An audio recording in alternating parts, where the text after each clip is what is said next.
And you're listening to the Martian Revelation. Strap inside. Go to www.thefacesofmars.com. That's www.thefacesofmars.com. According to a new report in the New York Times, the U.S. government may have physical evidence of, and we're quoting, off-world vehicles not made on this Earth. Surely the days of the great Martian revelation are upon us.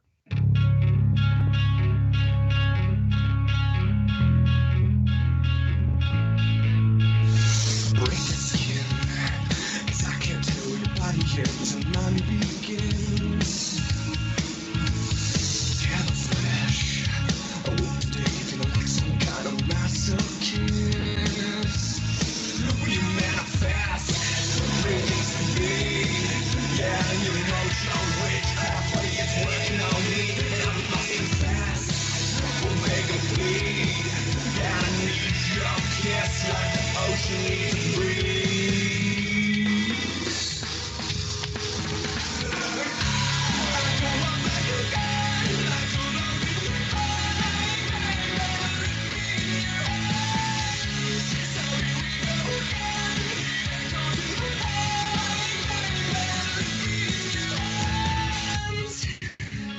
So I can feel you here with me.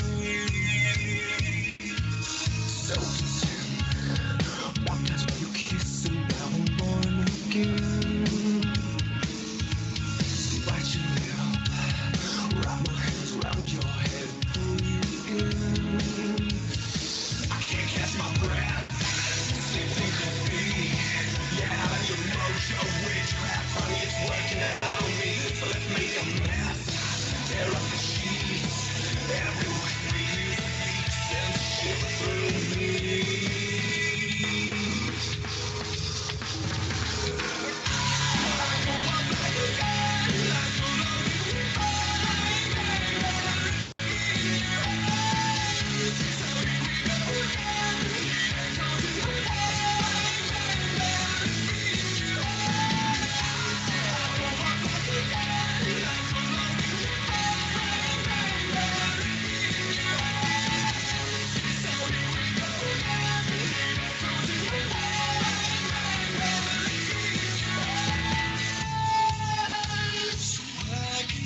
you here with me.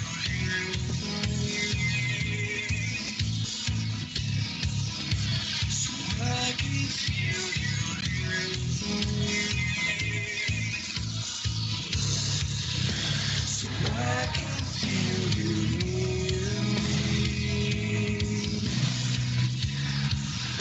So I'll make sure you hear me.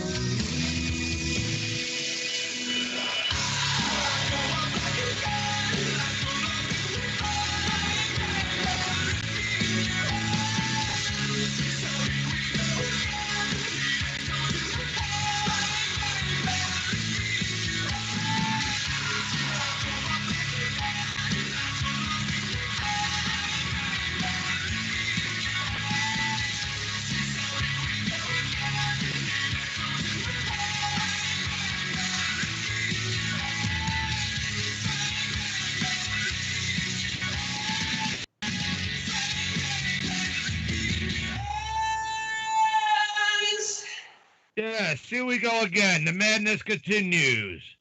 Good evening, ladies and gentlemen, boys and girls, and all you ETs out there in the bite waves of the internet and wherever you're at down through time monitoring this show. I'm Gary Leggiere, the Mars Revealer, known also as the Mad Martian, and I would like to welcome you all to the Martian Revelation that is upon you all again now. Welcome to the Bazaar. And today is November 21st, the 2020, or the 22nd, depending upon your time zone, is this as-to time. And you're listening to this broadcast through Global Enlightenment Radio Network stream, and also through the Martian Revelation Show YouTube stream live at www.thefacesofmars.com. That's www.thefacesofmars.com. That's right, which everyone knows is your defense for the war, which we all fight against evil dark missioners. And there is a real war going on between the dark missioners and we the people. Wake up!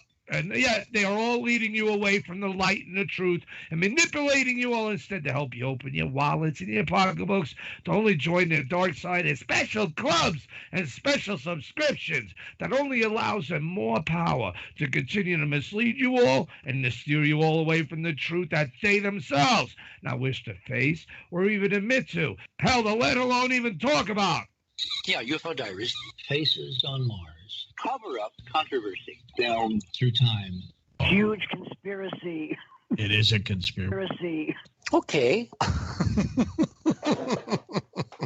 But the Martian Revelation is, however, 100% listener supported, with no special clubs or any special subscriptions to join. So if you're a listener, please help support the Martian Revelation show again, which is your only defense for that war which we all fight against evil dark mission is. And we're working with the goal each week to bring you the truth one show at a time. Again, no special clubs, special subscriptions.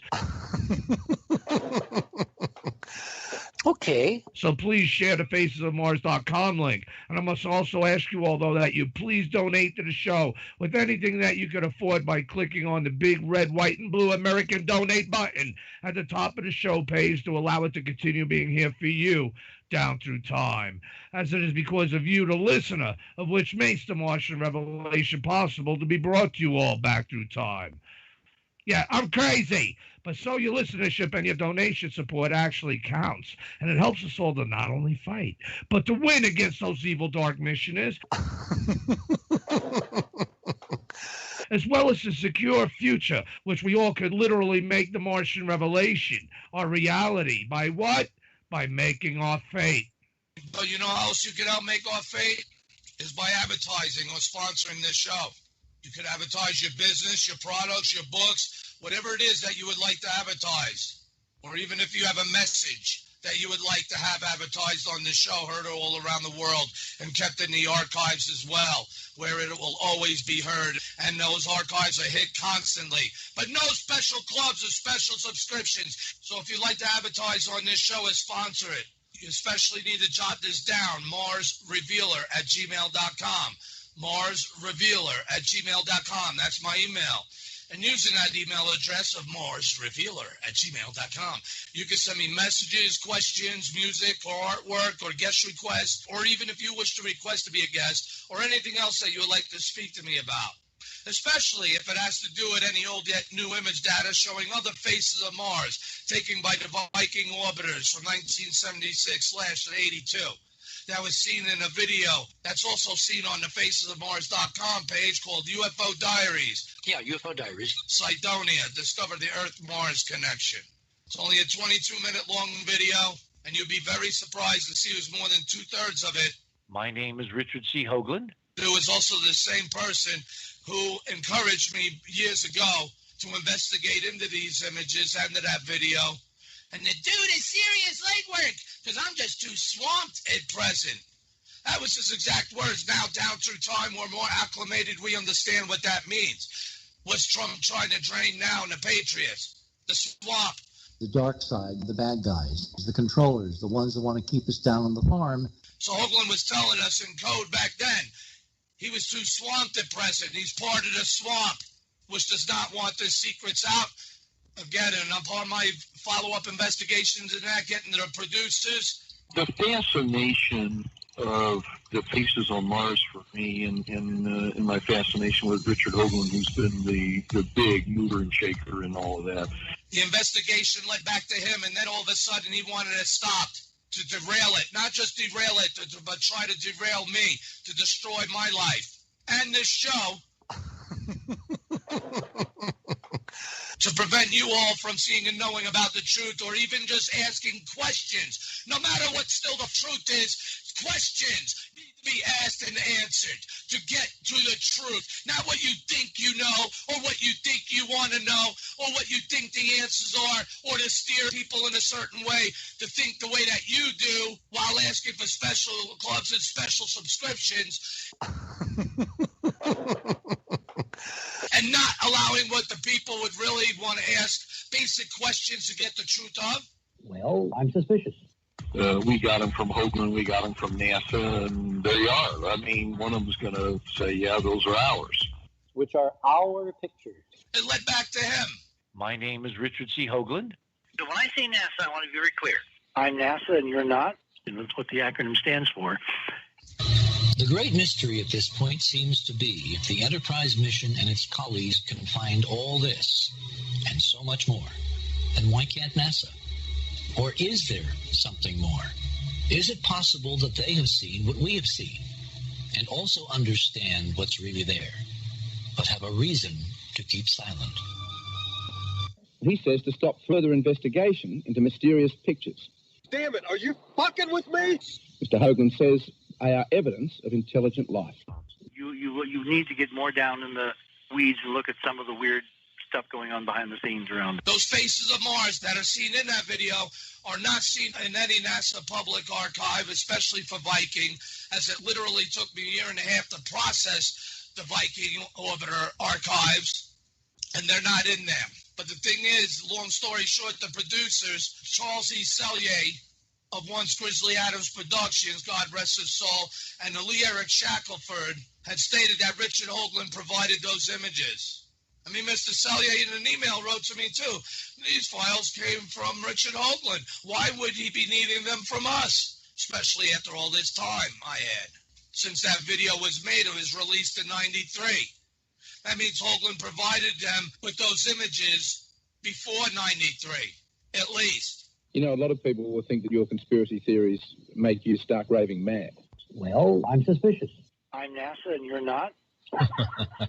So check out that video and check out the faces, images that are in that video that I'm on the hunt for.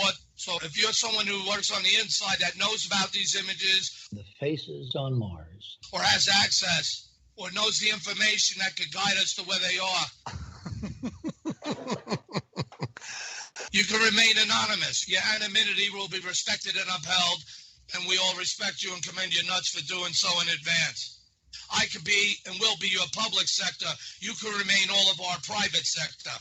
Or even if you have any other knowledge of any other, even modern space imagery that shows very implicating things that we the people have a right to see and to know about, and that we should know about what's really not just on Mars, but anywhere in space. Even if you're for an international space agency who hears this show, which I know they do, especially in Russia and Europe, the commie Chinese, I don't want none of you. But I encourage the rest of you all also to email me at marsrevealer@gmail.com. Again, that's marsrevealer@gmail.com. Just remember also that if you're listening to this show, then you are the resistance down through time. We got a cool show for everyone tonight, as we're going to have Dr. Bruce Cornett on with us later on, getting into the interesting realities of what is also trying to be pushed away from us. Nothing to see here. Under the rug. Keep moving on, Nazis, those who not see what is the reality of what is coming upon us, of which the Martian revelation foundations are built upon it. But until then, let's get into some interesting news. As this interesting race to space that is not being very publicized in the way of which it needs to be, we got some tiptoe through the tulips, new news. Here upon our Mars Perseverance Forever rover as it travels through deep space. Yes, now you can hear some audio of it as it travels through deep space. At least a minute of it.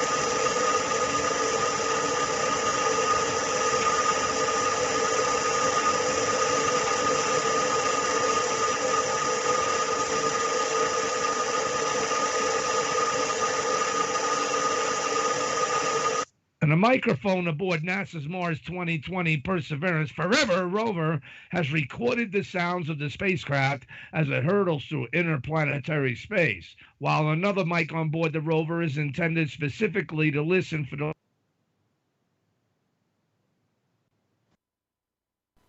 devoted to capturing some or all of the entry, descent, and landing sequence. From the firing of the mortar that releases the parachute to the Mars landing engines kicking in to gear the rover wheels crunching down onto the surface. Data for the 1-minute audio file was collected on October 19th during an in-flight checkout of the camera and microphone system that will pick up some of the landing drama at Mars's Jezero crater early next year. The landing drama. This whole thing has been a damn drama. And even more so important now, of why we all must focus on this space race. So as we tiptoe through the tulips here, so as any fan of cinematic sci-fi knows, the vacuum of space is less than optimal environment for auditory transmissions. But that doesn't mean you can't find another way. Waves can travel through solid objects. When these mechanical vibrations are registered by an electrical component, they sometimes are turned into an electrical signal. Anyone listening to music through in-ear headphones may have encountered this phenomenon as a rustling or thumping noise when the headphone cord brushes up against the surface. Yep, but the sound file was processed by DPA Microphones of Valor, Denmark, which manufactured the EDL microphone hardware flying on the Mars 2020. All this international cooperation and collaboration. More tiptoe through the tulips, Nazis, but as great as it is to pick up a little audio on spacecraft operations in flight, the sound file has a more important meaning, Kuhl said. It means that our system is working and ready to try to record some of the sound and fury of a Mars landing. I like to hear it also as it's rolling around and roving on the surface, especially as it runs over potentially squishing things. But the EDL microphone was not tailor-made for this mission or space exploration, and the team does not know quite what to expect from their sound files of landing day. Oh, you see what I mean? Not that much ingenuity being put into the basics of what should be covered, like lowering a damn 8-ounce glass of water onto the surface of Mars, lower it on the boom, pull the cap off, let's see how fast it evaporates, according to their models, and let's see with microscopes upon it of what happens inside, what's going on inside. But humanity's most sophisticated rover is traveling to the red planet with the Ingenuity Mars helicopter. Yes, but remember, the most sophisticated rover, they're telling you how much they reamed your ass. Why? Because they're not even sending anything to actually detect life. Only multi-million-dollar experiments to look for the possible signs of ancient past life. Possible signs. Not to actually detect it like it was in 1976 aboard the Viking landers that landed 4,000 miles apart. Christ of Planitia and Utopia Planitia. Dual tests done and replicated indicating life. Detecting life. It's what the technology is still, to this day, the best technology to detect it. So, for life as we know it. Now, so instead of answering the question with follow-up replications, even though we already have 2 sites replicating each other's tests in 1976, so what gives? The turtleneck snail pace speed policy agenda gives. The very policy enforcers that behind that policy that keep the wool over our eyes and not want to mention the facts of the reality of the space race and the implications and the importance of it that we're now in. And now is the time and dire that we act. Because as it's so great hearing of these various probes going to Mars, Europe's is going to be launching late. That's okay. It's still on its way in time frame to be part of a race. But there's another player in this race besides India with the Hope mission. We have China, okay? Also racing with bigger plans and ambitions, sticking their middle fingers up at us and what they've done and what they've been doing and what's being done even right now to destroy our place in this race and to gain the high ground of space and reap all the rewards and dominate over the earth and destroy America with.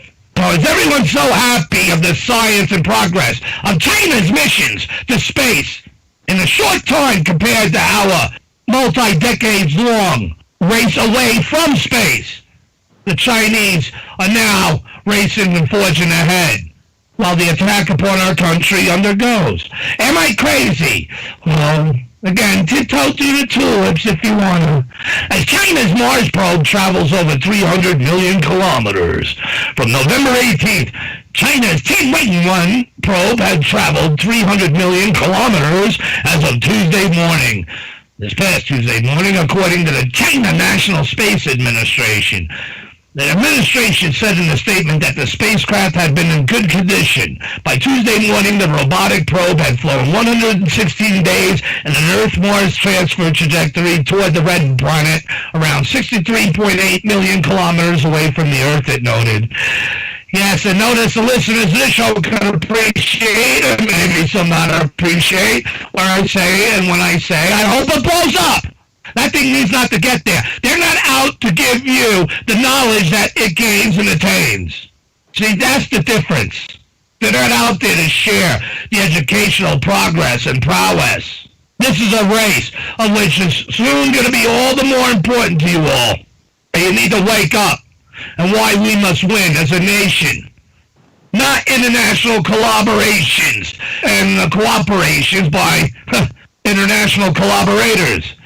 But that's my opinion. I'm crazy, but yet I have a right to speak at the moment, which they're trying to take away amongst our place in space and steal our heritage and this nation from us. With the spacecraft, Tianwen is programmed to reach the Martian gravitational field in February and then begin to prepare for landing, which is expected to take place in May. After the landing, it will release a rover to conduct scientific exploration. The race is on. This ain't about science and knowledge for all of us. But Tianwen-1, the country's first independent Mars mission, was launched by a Long March 5 heavy-lift carrier rocket on July 23rd, 2020 at the Wenchang Space Launch Center in Hainan Province, opening the nation's planetary exploration program. If everything goes according to schedule, the 5-metric-ton probe, which consists of two major parts, the orbiter and the landing capsule, will travel more than 470 million kilometers before getting captured by the Martian gravitational field in February, when it will be 193 million kilometers away from Earth. By now, the spacecraft has fulfilled 3 mid-course corrections in a deep space orbital maneuver, according to the administration. The Chinese administration. Remember that. But before Tianwen-1, there had been 45 Mars exploration missions since October 1960, when the former Soviet Union launched the world's first Mars-bound spacecraft, and only 17 of them ended up successful. In the second step in China's Mars exploration program, a larger probe will be sent off from Mars around 2030 to take samples and then return to the Earth, space officials have said.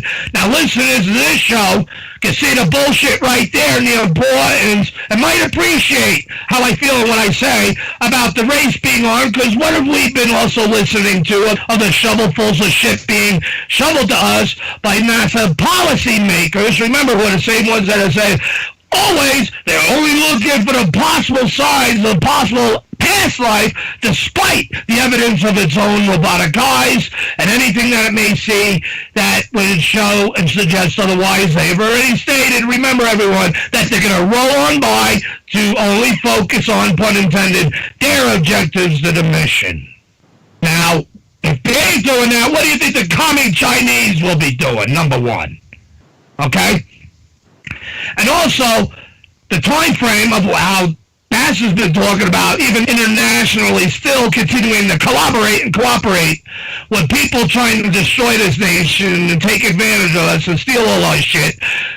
Certainly not to our betterment for we the people to secure space in the model and the mode of which has been brought forth and about time by President Donald Trump and Vice President Mike Pence, who's also the chairman of the National Space Council, who both touted in bringing in the Space Force and the importance of it. And here from this bridge to space, our nation will return to the moon, and we will put American boots on the face of Mars. It shows the importance of where all this goes and the planning of it. And what's being done to this nation, we're never even going to be able to attain the goals before China, because we've been sold out. The race is on. The attack is on. We are in a war. And definitely, to achieve success in that war against this nation and we the people, they must control the higher ground of space. That means cutting us off at the passes. They know the plan book that the turtleneck snail pay speed policy agenda brings it and allows them, which is all their model for how they would destroy America and our space program and steal our heritage from us to begin with for decades. Look, our votes are trying to be stolen now. Wake up! We are at war, and we already know listeners of this show can appreciate, much of anyway, that Biden is going to scale back all these things, allowing them the open pathway, just like they did in the South China Sea, allowing the door open for them to secure space. A detrimental threat to our nation, and we the people, and our stability, our government, our way of life, and that's what this is about. So planning this return mission, which obviously, according to NASA, it could be 15 years. I don't buy into that bullshit. But bringing more samples to Earth could cost an extra $1 billion, but NASA should totally do it, experts say. It may also take 2 years longer than NASA is currently hoping. You see? Who gains the advantage? You will see, hopefully, by the end of these news pieces. But holding a pristine piece of Mars in a lab on Earth is among the most ambitious dreams of planetary scientists. Again, the outer limits of Sand Kings, and NASA and its European counterpart want to make that dream become a reality. It's worthwhile, but it isn't going to be easy. An independent group of experts who spend 2 months poring over the existing plans say in a new report to NASA. That report offers 44 findings and 44 recommendations meant to identify and mitigate weaknesses in current plans and bureaucratic systems related to the mission, all while warning that the mission may still miss its current cost and schedule goals. You hear that? Nazis ponder. But we unanimously believe that the Mars sample return program should proceed. We think its scientific value will be extraordinarily high, with the potential for world-changing discoveries about the Earth's nearest planetary neighbor and possibly about an independent origin of life on another world. David Thompson, chair of the Independent Review Board and former president of commercial space company Orbital ATK, now part of Northrop Grumman Space Systems, said in a news conference held Tuesday, November 10th. However, as its first round-trip mission to another planet, Mars sample return is also an extremely ambitious, technically demanding, and operationally complex program. What a way to stir up the Imagineering departments and people's minds to help make this all a reality. The race is on. And also notice, again, they want to bring it back to the Earth, not to the Artemis, which will not really be there, but still, I believe, platform and just in an orbit where it can come, dock with, and do tests on it, make sure it's safe to come back to Earth, send it to the ISS as a secondary boundary before it comes back to Earth after deemed safe through Phase 2. Phase 3, you bring it into a controlled lab on Earth and make sure it's safe and do whatever you're going to do. But yet you bitch about us sending anything to Mars that could affect the life there. Again, you're not even looking for life. But although the board found a crucial later spacecraft in the mission may be able to launch in 2026, NASA and the European Space Agency currently hope the next launch window, which is in 2028, may well be more likely. NASA plans to continue targeting the earlier launch date and delay down the line as necessary, agency leadership emphasized. Again, why do we need these international collaborators? We need to make it America first. That means American-made, which all these fields that could get us out there, we have the ability to still do, which is trying to be infiltrated, and it has been, and the attack is on to steal all of that from us. You'll never get it back. Wake up. But basically, the way we're interpreting the collective set of recommendations is full steam ahead. Thomas Zurbuchen, NASA's Associate Administrator for Science, said during the news conference, the last thing that we want to do is kind of turn a switch right now without really investigating this and looking at all options. Well, the race is on. Get on it. But the board also suggested that given the potential delay and other factors, a safer bet would be to budget between $3.8 billion and $4.4 billion, perhaps 30% higher than the number NASA is currently using. NASA created the Independent Review Board in August to evaluate early plans for the larger suite of Mars sample return missions and identify potential problems as early as possible. As envisioned, the Mars sample return program is a vast endeavor shared by two large space agencies that will require several separate spacecraft operating over more than a decade, not to mention the first rocket launch from the red planet's surface, and a host of measures to prevent sample contamination. So yeah, what? But not bringing it to cislunar orbit. Either way, it's all on a turtleneck snail pace speed policy agenda. All right? You can't get around that, and that should be openly seen by all who reads between the lines. But the report focuses on the future spaceflight aspects of the mission, how Perseverance Forever and its staff will interact with future missions, what those spacecraft will look like, and the complicated process of getting the precious cargo safely off the surface of Mars and into laboratories on Earth. Again, bypass all potential barriers to get that safety and ultra safety by the time it gets to the surface, instead of jettisoning it directly into the surface without even knowing really what to expect, huh? Seems pretty stupid and deliberate to me. But the mission will also require a new sample curation facility, which the board did not evaluate. Of course not. Turtlenecks, tail pace speed policy agenda. They're all lazy. They don't want to give in to the vision of President Trump and we the people in the USA leading the way. And here from this bridge to space, our nation will return to the moon and we will put American boots on the face of Mars. They want to internationally collaborate and cooperate, which we've been infiltrated by these traitors who would sell us out and benefit other nations who've only been taking advantage of us. Who's our true allies? Again, who you bullshitting? Let's be real. But Mars exploration is never easy.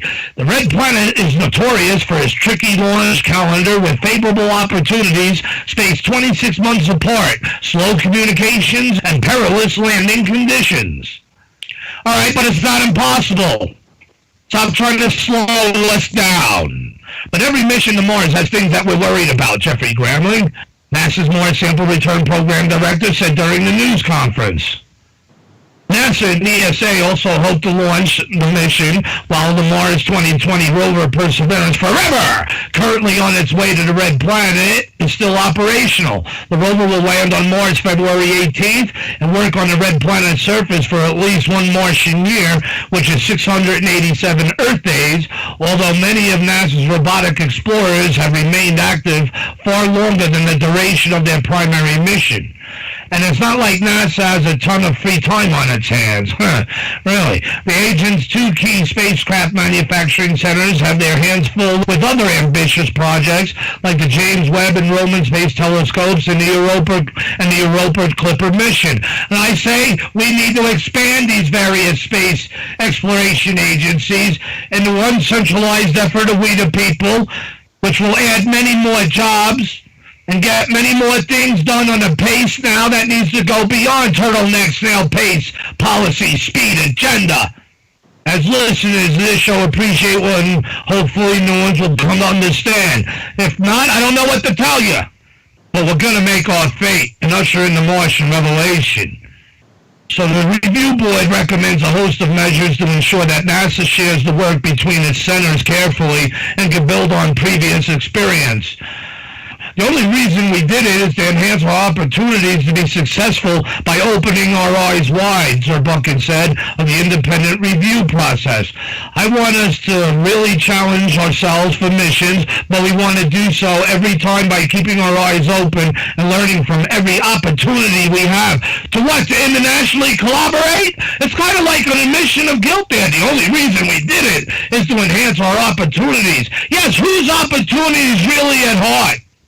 The international collaborators, or we the people in America first? Which people, Mr. Zerbucket? But many of the report's recommendations are deeply bureaucratic, like considering how work is shared between different NASA centers, all of which are working on plenty of other projects, and arranging ways to house NASA and ESA staff at each other's facilities. Yes, that's interesting. How, like, considering how work is shared between different NASA centers. Of who? The international collaborators. Therefore benefiting who and getting back to who's also the main player in this race that is trying to be propped up and the aid and the means of the demise of this nation. China. But the board also recommended management changes to the Mars 2020 mission. One would incorporate the rover's oversight into a broader Mars sample return program now rather than waiting until future missions are underway. Another would see activities related to sample return prioritized above Perseverance's forever's other possible work. Remember, and that work is not to detect actual life. Okay? Again, you must all wonder and question about this, as it leads to the main motive of what is going on. But another issue that arose in the report were questions about whether NASA and ESA have fully explored all their options for the most successful designer-specific pieces of the mission. The sample fetching rover, for instance, built on the European-Russian ExoMars rover scheduled to launch in 2022, the Rosalind Franklin, but may benefit from additional mobility improvements. For example, currently all planned surface missions are designed to be solar-powered, but adding nuclear power may make the mission less vulnerable. I would agree to that as well. But again, all this international collaboration and cooperation, turtleneck sail pay speed policy agenda, you getting it? And the report notes that in addition to the staggering complexity of the Mars sample return endeavor, it's not open to much of what NASA jargon dubs descoping. Essentially, corners that could be cut along the way should a mission be facing budget or schedule shortfalls. Again, leaving this, our hopes and dreams and ingenuity into the hands of international collaborators who are only in on the plan to destroy us. Wake up! But one of the few measures that agencies could use if the endeavor finds itself backed into a corner would be to delay the launch of one or more of the later mission spacecraft, which NASA and ESA are attentively targeting for 2026. See how things get pushed like they're trying to make progress, and it only goes to stalling, pushing back while the race is on. Who you bullshitting? Not me. But the next launch opportunity toward Mars comes in 2028, but any later and things get tricky. If surface missions slip into the 2030s, major components of the project will need to be overhauled. Independent Review Board member Peter Feisinger of NASA's JPL in California said during the news conference, the conditions when you arrive at Mars change dramatically over the Martian year, Feisinger said. Launch opportunities after 2028 don't arrive at a very attractive season. But despite all the complications, bringing Martian rocks to Earth is worth it. Is it? So is us going there. You want to set something off, a rocket from Mars, send it to orbit, do it in time when Elon Musk and his big effing rockets get there and we can capture it and test it aboard ourselves or on the surface. That would be worth it. But despite all the complications, bringing Martian rocks to Earth is worth it, the board is confident. The science would be very exciting, Maria Zuber, a member of the review board and a planetary scientist at the Massachusetts Institute of Technology, said, also at the news conference. We've done a lot of analysis in situ at Mars rocks on the surface of Mars, and clearly those have been very valuable, she said. But what you could do with a rock, bringing it back, and working it in a terrestrial lab, meaning on Earth, the samples will produce a timeline, essentially, of the history of what was going on in this crater. Again, that you can't do the same shit in cislunar orbit or low Earth orbit? But yet you guys bitch about us sending a microbe that can affect an amoeba or God-forsaken something to which you're not even doing any tests that actually detect life on anyway. It seems absurd. But why did I want to read that? All right, you guys need to know what's going on, and the wool being pulled over our eyes by still following a policy of international collaboration where America first is not being adhered to this. I'm sorry, but that's the reality. America first.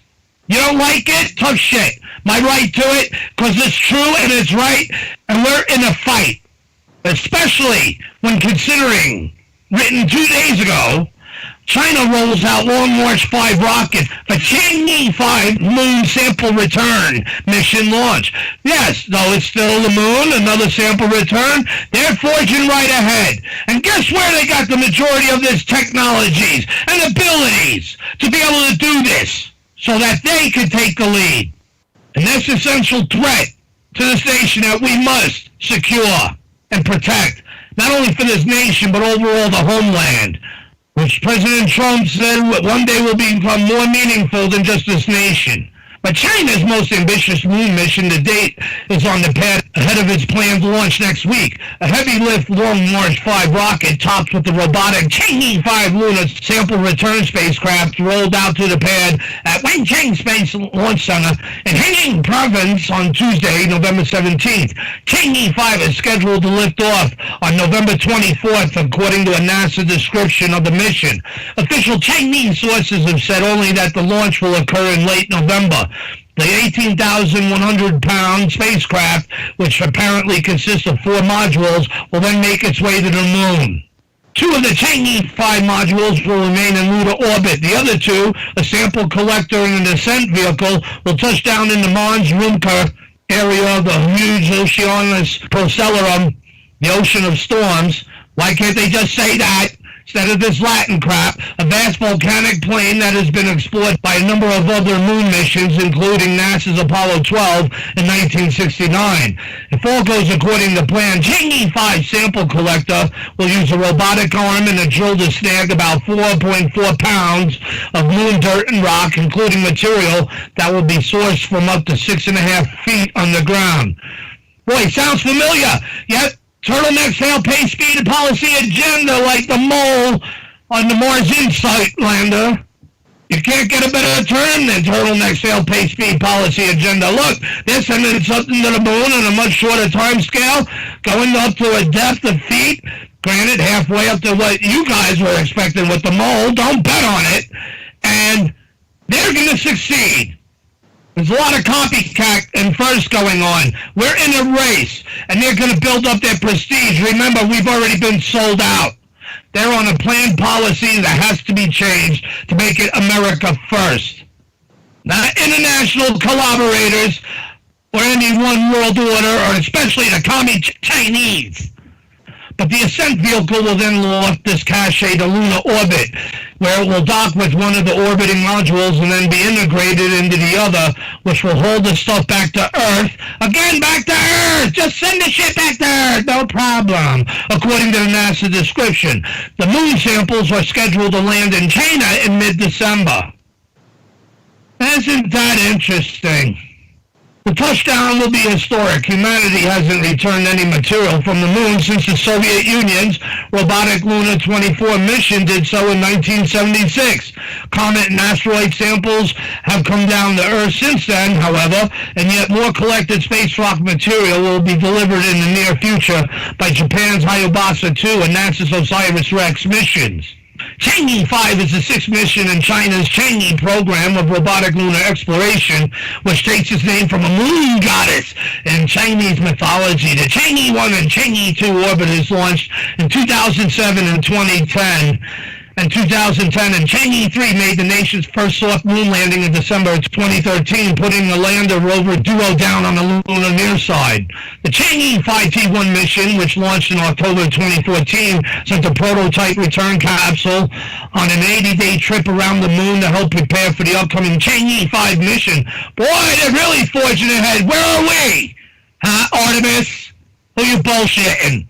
But Chang'e 4 pulled off the first ever soft landing on the moon's mysterious side, delivering a lander and rover to this largely unexplored region in January of 2019. Chang'e 4 is still going strong, as is the Chang'e 3 lander. The Chang'e 3 rover died after 31 months of operation. That's interesting. Or did it go black? Remember, you know who's rolling these missions around up there. I don't trust a word coming out of their mouths. So sample return mission coming back from the moon, which we have not done in such a long time. They're on the ball. And where do you think their next one's going to go? And you think that it will not succeed? And this should be also another interesting tidbit for you all to know how quick and on the ball they are in this race. As China launches antenna array for Mars moon missions. China has launched its first array of giant radio antennas to support missions to Mars and the Moon, sources with the Xi'an Satellite Control Center said on Wednesday. After nearly 2 years of construction, the Deep Space Antenna Array System was built at the Control Center's Kekshar Station in northwestern Xinjiang Uyghur Autonomous Region. It consists of 4 35-meter diameter antennas, 3 of which are newly built. Its data reception capability is equivalent to that of an antenna with a diameter of 66 meters. According to the center staff, the system was developed to enhance the ground station's monitoring range and data receiving sensitivity for the country's deep space exploration projects. Wake up! But it has been used to track the Mars probe Tianwen-1 and the lunar probe Tianyi-4. Because each antenna can work independently, the system can track and control single and multiple spacecraft over hundreds of millions of kilometers at the same time, said Li Xiu, head of the Kekshar Station. Li noted that the system could also work with other observatory stations at home and abroad to carry out joint radio astronomy observation activities. China plans to launch a Long March 5 Wi-Fi rocket carrying the Tianyi-5 lunar probe late this month. The center is preparing to conduct monitoring for that mission that we just read about as well. And this brings up a very good point in an article that I picked up on November 17th at Axios, the U.S.-China split in space. Because this is kind of important for all you Nazis, those who are not seeing what's really going on here, the non-publishing of the fact of the severe space race we are now in. We've all been sold out, and the great reset around the world is also trying to establish control and dominance in space to make all these plants secure, which means the demise of this nation as well as all of we the people of the free world are on this planet. That's the reality. But America first is something that I agree with, and it must be to help the rest of the world on our infrastructure. And here from this bridge to space, our nation will return to the moon and we will put American boots on the face of Mars. So let's get into this. Now this brings us to no surprise, and many already know and understand that China and the U.S. do not collaborate on space. A decades-old divide that is shaping the future of both nations' space programs. The U.S. semiconductor companies and those in other sectors are under pressure from politicians and consumers to become less reliant on China. The record of the nation's parallel ambitions in space shows what the U.S. gains and loses when it cuts China off. China has a flourishing space program with big ambitions. The nation is expected to build a space station in orbit in the coming years and eventually plans to send people to the moon. Those plans run in parallel to U.S. ambitions to send people back to the lunar surface as the International Space Station program comes to an end. But both nations also have strong military presences in orbit. China's tests of its anti-satellite weaponry worry many U.S. space watchers that the nation doesn't adhere to widely accepted norms in orbit. The U.S. relies on spy satellites and other assets in space to fight wars. Unlike arrangements with other U.S. allies and adversaries that have so far held peace between powers in space, NASA and China are prevented from cooperating in space without congressional approval under the Wolf Amendment, first passed in 2011. This separation in space means that the U.S. and China sometimes pursue different technologies and goals and build separate international collaborations. There's that word again. But broad export controls cost the U.S. space industry access to the growing Chinese market. Still, the U.S. space program as a whole is stronger and is likely to remain so. Matthew Daniels of Georgetown University writes in a new report from Johns Hopkins Applied Physics Laboratory. With the U.S.-China separation in space, may have long-term costs that exceed their benefits to America, the report says. The lack of cooperation means the U.S. may not get timely access to scientific data from China's ambitious missions to the Moon and Mars. And it makes it difficult for the U.S. to understand and therefore compete with the Chinese space program, Daniels writes, while it risks ceding international leadership opportunities for the U.S. in space and reducing opportunities to de-escalate conflict in space. No, we don't need to reduce our opportunities, because that is what will. If we increase our opportunities, that will help de-escalate the conflicts in space. If the U.S. is focused on international leadership and managing risk in space, some narrow relaxation of policies may be needed, he writes. Bullshit. But the U.S. effectively cut China off in part as a way to limit China's advancements in space, but that largely hasn't worked. No, because remember, they've already stolen a lot of tech from us and gotten a lot of secrets that has been sold to them, taken away from we the people. The hope was that if we will off our technology from China, they'll never get it. Brian Whedon of the Secure World Foundation told Axios, well, you're wrong, because the Bidens, the Clintons, and other commie crap traders have already been selling our space technology in secrets. Who you bullshitting? But of course they just did it themselves. So we lost to China that would be reliant on other countries' technologies, and instead they have this burgeoning indigenous industrial base that is rapidly advancing. Yes, but it's not clear that China would want to collaborate on big missions in space with the U.S. if that option was on the table. China's space program largely developed during a time when the nation was effectively isolated from the U.S. and the Soviet Union, the great superpowers of the time, making the nation's space industry largely independent from the beginning, according to Heritage Foundation's Dean Cheng. There are concerns about whether Beijing would be transparent if the two nations did collaborate and how to navigate a sector where civil and military lines blur. The ability to learn about their intentions, plans, and directions to engagement really only works if they're willing to share information from their side, Daniels told Axios. I don't know if we have a clear indication of that. No, we don't. But we do have a clear indication of what their big goal picture is, and it's not one of collaboration with the United States. It is one to get the dominance of space and to help destroy the United States. But the big picture, AI, biotech, and other sectors in the U.S. and China are more deeply entwined today than the space industry, making it more difficult to divorce from one another. Hey, that ain't our fault. But like a couple quarreling in a shared house, or more dramatically, with all the drama, like conjoined twins whose circulatory systems cannot be separated, China and the United States can find means of securing greater independence, but they cannot be decoupled, Richard Danzig and Loren Lasky wrote in an accompanying paper. And I say, bullshit. Stop trying to secure the bonds between China and the U.S. We are not going to submit, and we are not going to become a communist nation. So while that tiptoe through the tulips may indicate, cooperation, we should bend the knee, we should make things better with China, let them continue to do what they've done and are doing and continuing to do to help destroy the U.S. And isn't there, by this last article, any surprise from November 18th also, why progressive groups call for the elimination of the Space Force. Progressive groups call for the elimination of the Space Force. What, the commie crafts? The Marxists? The trans-testicles? The commie Americans? According to a memo first obtained by Politico, progressive groups are planning to pressure President-elect Joe Biden's transition team into slashing military budgets, with one specific aim being to eliminate the U.S. Space Force. Of course, it's exactly what the commie Chinese want. And here's another problem. To pressure President-elect Joe Biden's transition team? How? He's not the president-elect. He has not been elected.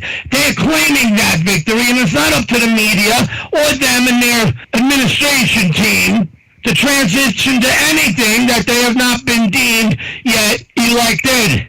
It's them that are trying to pressure them to continue to give China the means to screw us all over.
and was requested for the 2021 fiscal year back in February.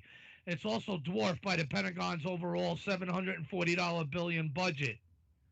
The Space Force is the youngest arm of the military, established in December of 2019 when President Donald Trump signed the U.S. Space Force Act.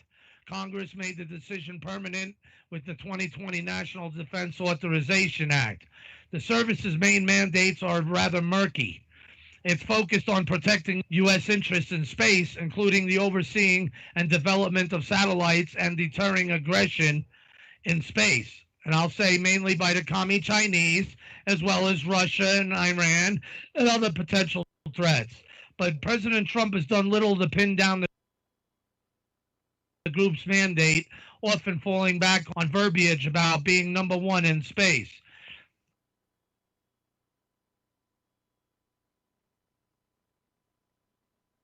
Amid grave threats to our national security, American superiority in space is absolutely vital, he said during the official launch in December 2019. And we're leading, but we're not leading by enough. But very shortly, we'll be leading by a lot. And he's right, as long as continue being able to do so.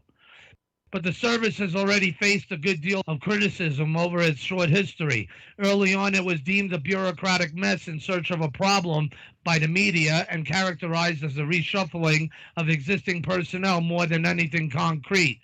Yeah, anything dubious and negative to say about this. They don't like the new Space Force because it puts up a threat against their allies, the commie Chinese, are trying to do to us. But the Space Force still has plenty of ties to the U.S. Air Force and has been slow to recruit personnel. Approximately 16,000 military and civilian space staff were assigned upon its creation in 2019. And in June, more than 8,500 active duty Air Force service members volunteered to join the service. But eliminating the Space Force would be no easy task. In fact, Biden would not technically have the power to do so alone, as Space News points out. Surely the Biden administration will have more pressing legislative priorities than this in the context of the Chinese Kung Flu virus, the economy, and domestic priorities. A young senior fellow at the Center for the New American Security, Sarah Miniero, who helped draft legislation of the Space Force and Space Command, told Space News. So our new military branch, the Space Force, is already under threat. Remember, President Trump also said, while Vice President Mike Pence have also stated on more than one occasion in helping prep up the Space Force, is that it's not to only protect us from the obvious threats here on Earth and then to protect our low Earth orbit, but from the threats coming from deep space. No one's wanting to focus on that and then on what that is.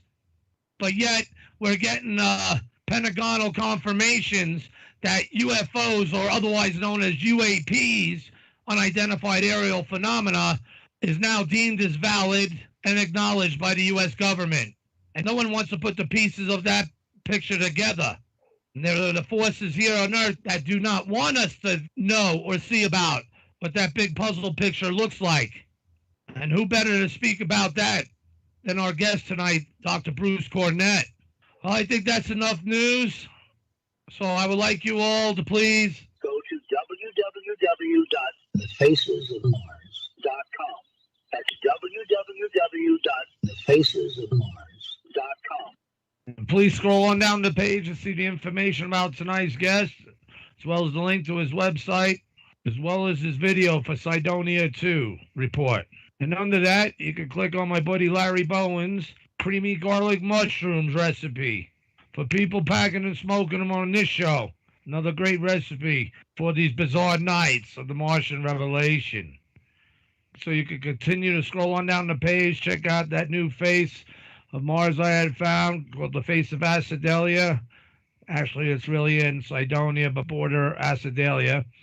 And under that, check out another cool-looking face of Mars I found.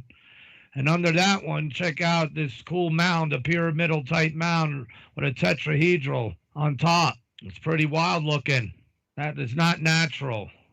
And, of course, under that, check out Dr. Mark Carlotto's latest Before Atlantis article, Revising History Again, Evidence of an Even Older Civilization in India.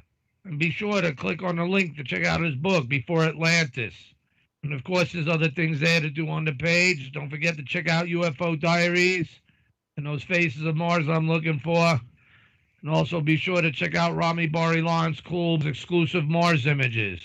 Click on that link to go to exclusive Mars images to see his and other people's pretty cool and bizarre finds that are being seen on the surface that implicate so many things. Well, aside from that, I say we should all go to a break now. So as all you listeners to this show know, we have a motto here: pack 'em and smoke 'em, because you're definitely going to need them when we come back on the Martian Revelation. I'll be back. Don't run. We are your friends. Imagine that everything the U.S. government has told you about UFOs since Roswell has been a lie. Imagine that in a decade after Roswell, the government attempted communication with the aliens and succeeded. And after that, in absolute secrecy, things had gone far, far beyond this. Now imagine that tomorrow, the whole secret program is going to fall apart, and every terrible thing is going to come out. All we have left now is a prayer. Morning Star Pass. The collapse of the UFO cover-up. A fictional but unflinching and terrifying look inside the UFO cover-up. The secret government that supports it, and the world of the aliens themselves. And then, how the whole secret kingdom ends. Morning Star Pass. A book that pulls no punches and does not sheath the sword unblooded. Morning Star Pass. Plunging boldly where no other book has ventured. Captures the whole wondrous nightmare that the UFO experience has become. From bizarre experiments performed on helpless abductees, to horrifying mutilations, to beyond, to the world of secret government supported by its own secret police, to the aliens in their secret bases, and finally to the beckoning stars themselves. The book does this by placing the cover-up, humanity, and the Earth in a real cosmos, where humanity and its passions are a part of the universe, not an aberration on it. Then comes the fall of the cover-up. In a climax of violence and desperation, to leave the human race facing the multi-hued stars with eyes open and seeking its place in them. The sands of time have run out for the cover-up, for against it, leading an army of investigators and warriors, comes Cassandra Chen, beautiful, driven, and doomed. Who can save her and us? Haha, you'll have to read it to find out. Morning Star Pass, The Collapse of the UFO Cover-Up by Victor Norgard. Get yours today. You can find this at www.firstbooks.com.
Phantoms in the night, the mercy game of wrong and right. Come on, I calculate the sound of pride.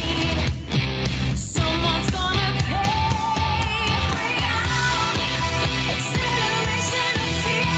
Bring out some space that no one can hear. Bring out acceleration of fear. Bring out some space that no one can hear.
Indeed. Break out from the acceleration of fear, the UAPs.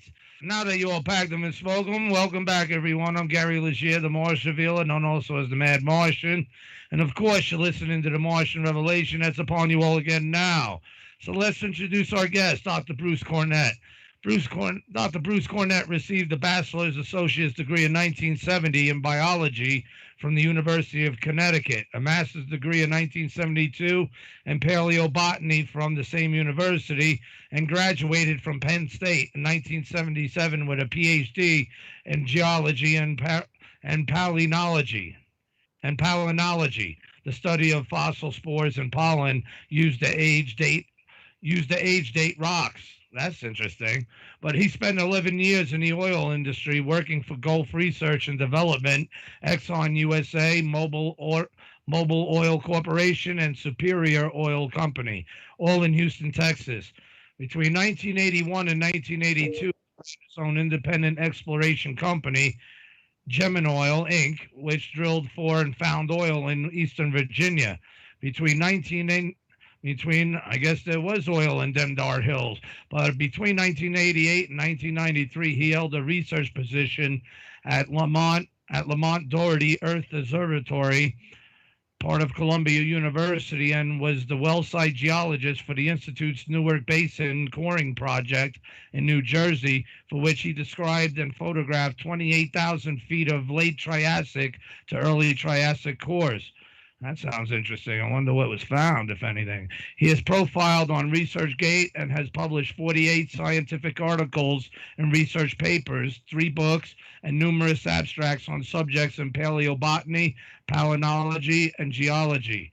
He taught classroom geology and botany and online geology for Raritan Valley Community College in New Jersey, El Paso Community College in Texas, and Dona Ana Community College in New Mexico between 2002 and 2008. In 1992, he discovered that he lived next to the Pine Bush UFO hotspot in New York State and began the 3 years, 24 square mile magnetic survey, discovering many anomalies underground and documenting over 140 close encounters with unconventional aircraft, or UFOs, or a new term today, UAPs. But he has written 1 book on his research into the Pine Bush phenomena, unconventional aerial phenomena in the Hudson and Wallkill River Valley of New York in 2019. In 2003, he was hired as deputy administrator at the National Institute for Discovery Science, NIDS, in Las Vegas for 4 months before NIDS was shut down. He is now retired and living in El Paso, Texas. And it's an honor to have you on, sir, and thank you very much for joining us. Welcome. Thank you for having me on, Gary. Oh, no problem, sir. I got to ask you, though, those cores that you were talking about there in the bio, did you ever pull up anything interesting in them that would suggest we better keep digging there? No, nothing in terms of monetary value. What we were doing was attempting to document all of the thousands of lake cycles in the Newark Basin. And we had to drill that 28,000 feet to encounter all of the strata, the 28,000 feet of strata that were in the basin that covered about 28 million years of geologic time. And what we were able to do, mostly through the work of Dr. Paul Olson and Dennis Kent at Lamont Doherty Earth Observatory, was document multiple cycles, climatic cycles that occurred during that period of time, from 21,000 years to 104,000 years to 240 to 800,000 years, etc.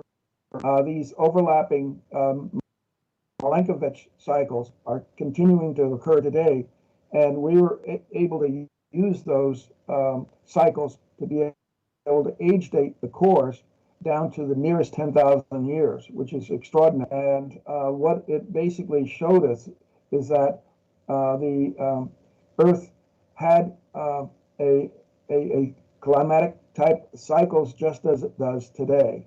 And we're able to correlate that with other similar rock sequences around the world of Triassic and Jurassic age. So you're saying, if I just, all right, I think you're on the phone, so that kind of is the difference in sound. But what I got out of that, did you say that there were the samples that match of what we are today? And how many matches may have there been, or have you noticed the shifts in the cores of the various temperatures or even catastrophic changes that applied? Well, Hopefully during the right now I'm talking through my laptop microphone. If you want me to switch to my cell phone, I can do that. Oh, do you have a headset though, or is it just the laptop, the microphone on the laptop itself? Let me try my headset and see if it get this to. Okay, sir. I don't mean to be bitching. It's just that, you know, I want the experience to be best for you as well as the listeners, so that you're heard clear and understood. But that sounds interesting. So while you're doing that, can you think of that question I asked? So if we're matching some of these core samples throughout its periodic history, I guess that would show in the core. Do you also notice any other different climatic changes, or even disasters that may have took place within layers of these cores? And can you tell the age of them? Yes. Based on radiometric ages. Hi, you can hear me better now? Oh, much better. Yes. Excellent. Essentially, the core sequence spanned the Triassic-Jurassic boundary, which records one of the 8 major mass extinctions on Earth, where as much as 80 to 90% of all plants and animals were wiped out in a less than maybe 100,000 years. And you could actually see that in the palynology, which records the kinds of plants that lived at that time, and how that was part of my PhD thesis. And we saw that we went from a very diverse flora at the very end of the Triassic to a monotypic flora dominated by just a few types of conifers and ferns. Excuse me. Most of the plants that survived in different parts of the world eventually recovered and came back, but it took between 10 and 15 million years for that recovery to occur.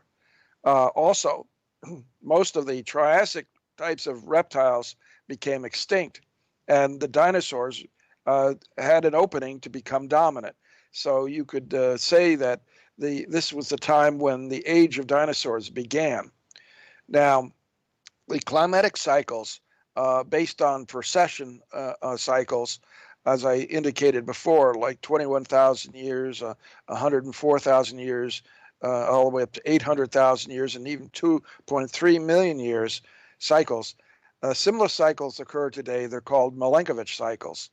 And but today, something radical has changed in the last ice age, because the cycles in the Triassic and Jurassic are nested within each other.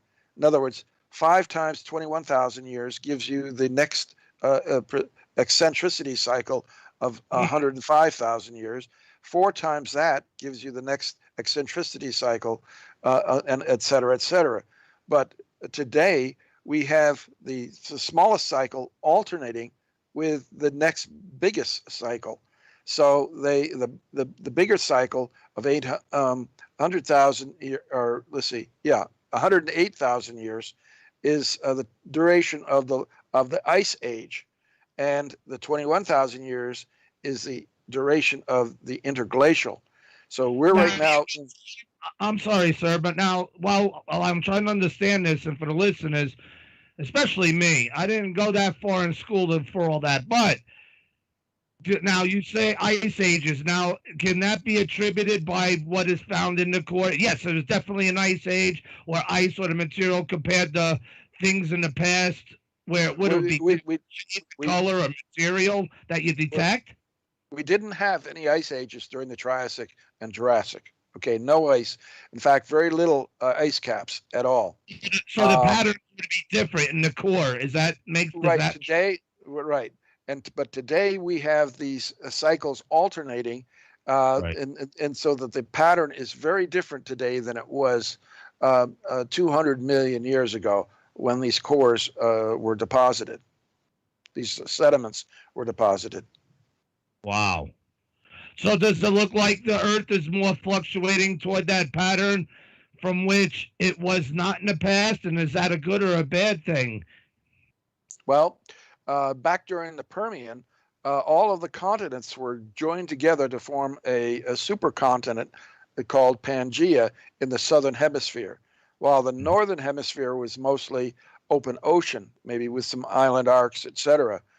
And then in between the Permian, when you had that a major ice age at that time at the southern hemisphere, the continent Pangaea broke apart and the continents began to drift northward. How do we know this? Because of magnetic inclination of the various rocks that occur there, showing where the poles were, and the continents migrated into the northern hemisphere, and they're starting to come together in the northern hemisphere today. In other words, that's why geographers call the northern hemisphere the land world, while they call the southern hemisphere the water world, which is mostly ocean.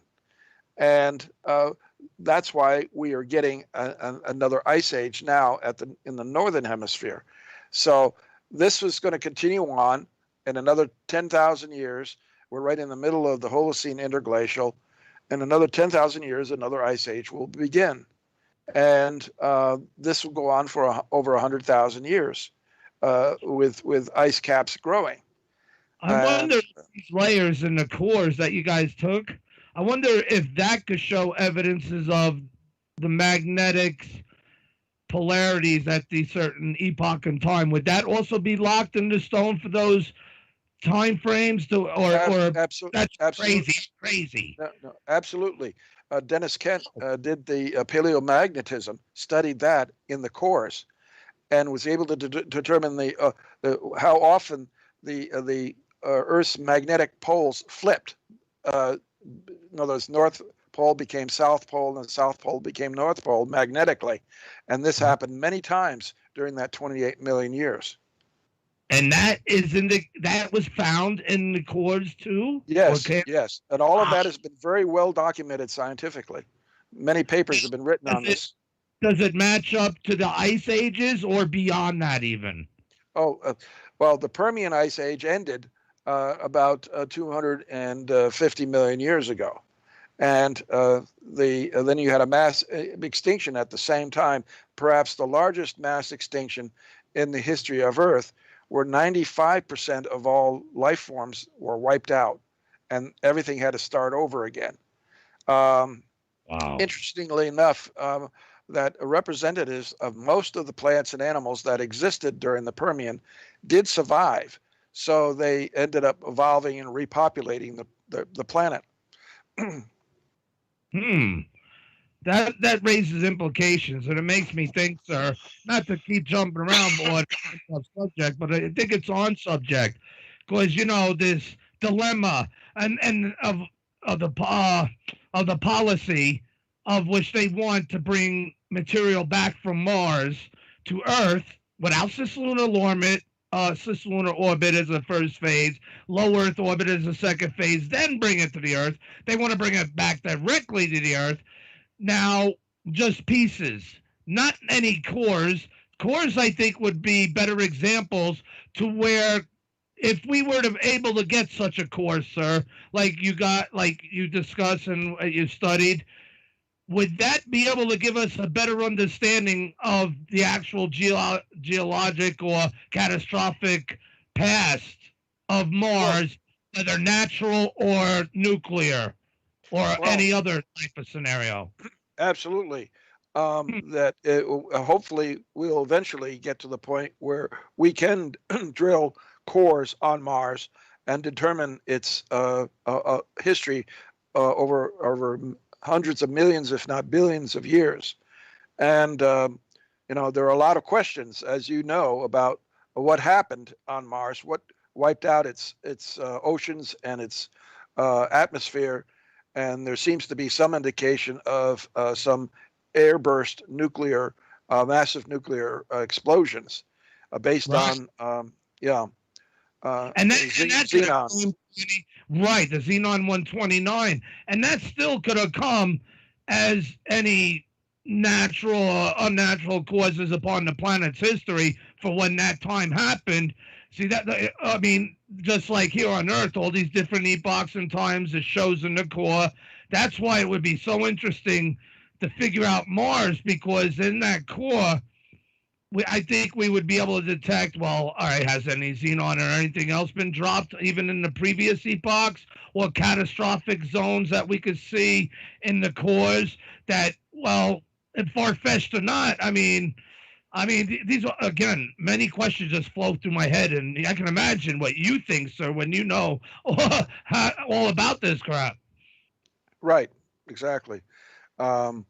But were we going to talk about Mars or the Earth's climatic history, or are we going to talk about everything? Okay. Wherever we go, sir, because it's all related, it's all connected, and it's all good. And for myself to learn more about you and who you are and your passionate and your knowledge over the years, everything could be included. And this is for just the learning benefits. I'm learning myself, and that's why I have people like you on. So I'm sure you could go on for hours and all so many different things. But to tie it all up, the things that we're facing here on Earth, to know about ourselves, because to tell the age of stone, can any of this, and does it help, like on the ancient megalithic structures here on Earth? I know you're familiar with Dr. Mark Carlotto and his work here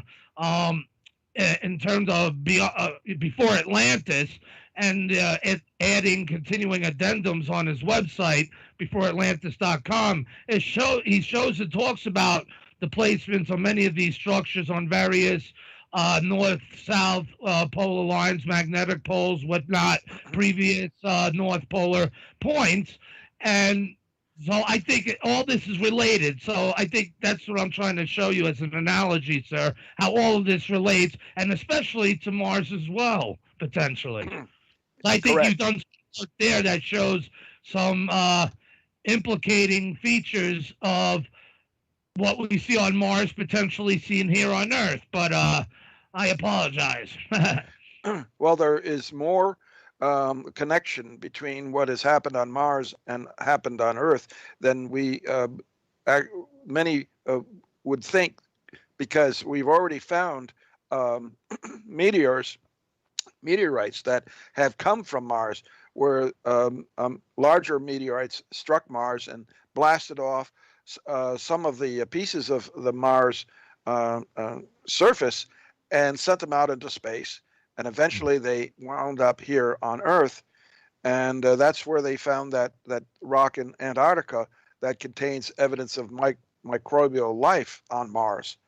And so there's this connection that we've had for a very long time. Now that, again, was that rock able for that, what was the term of the work that you do that deals with the dating of rocks? What was that again?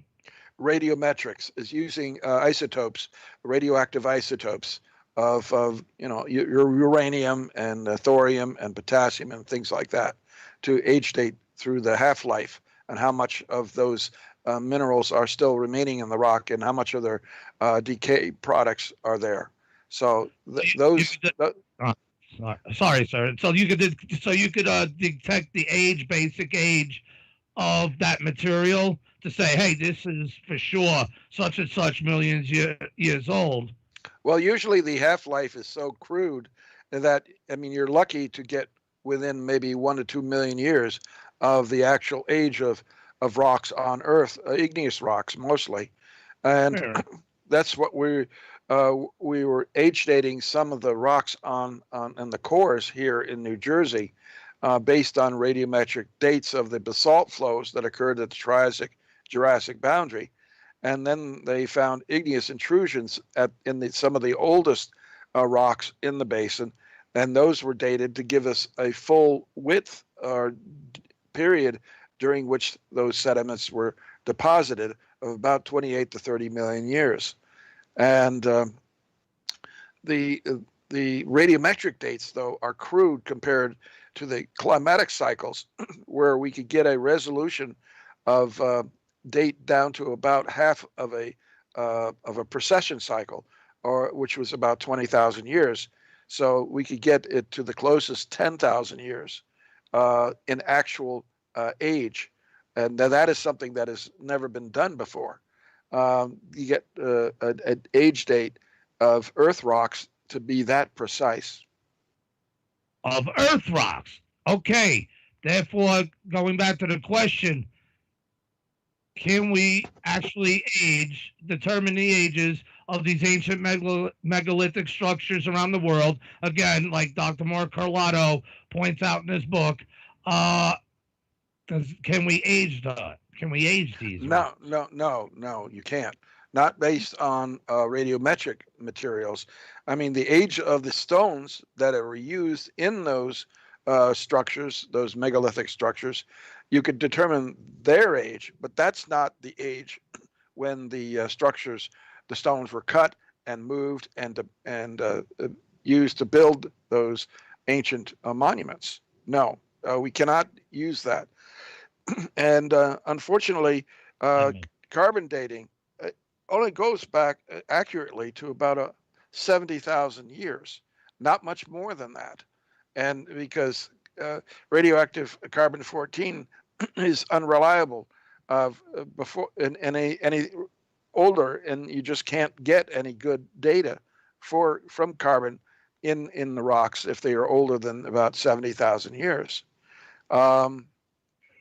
So we don't have very much to go on for the age of many of these megalithic structures that Mark Carlotto was working with around the world.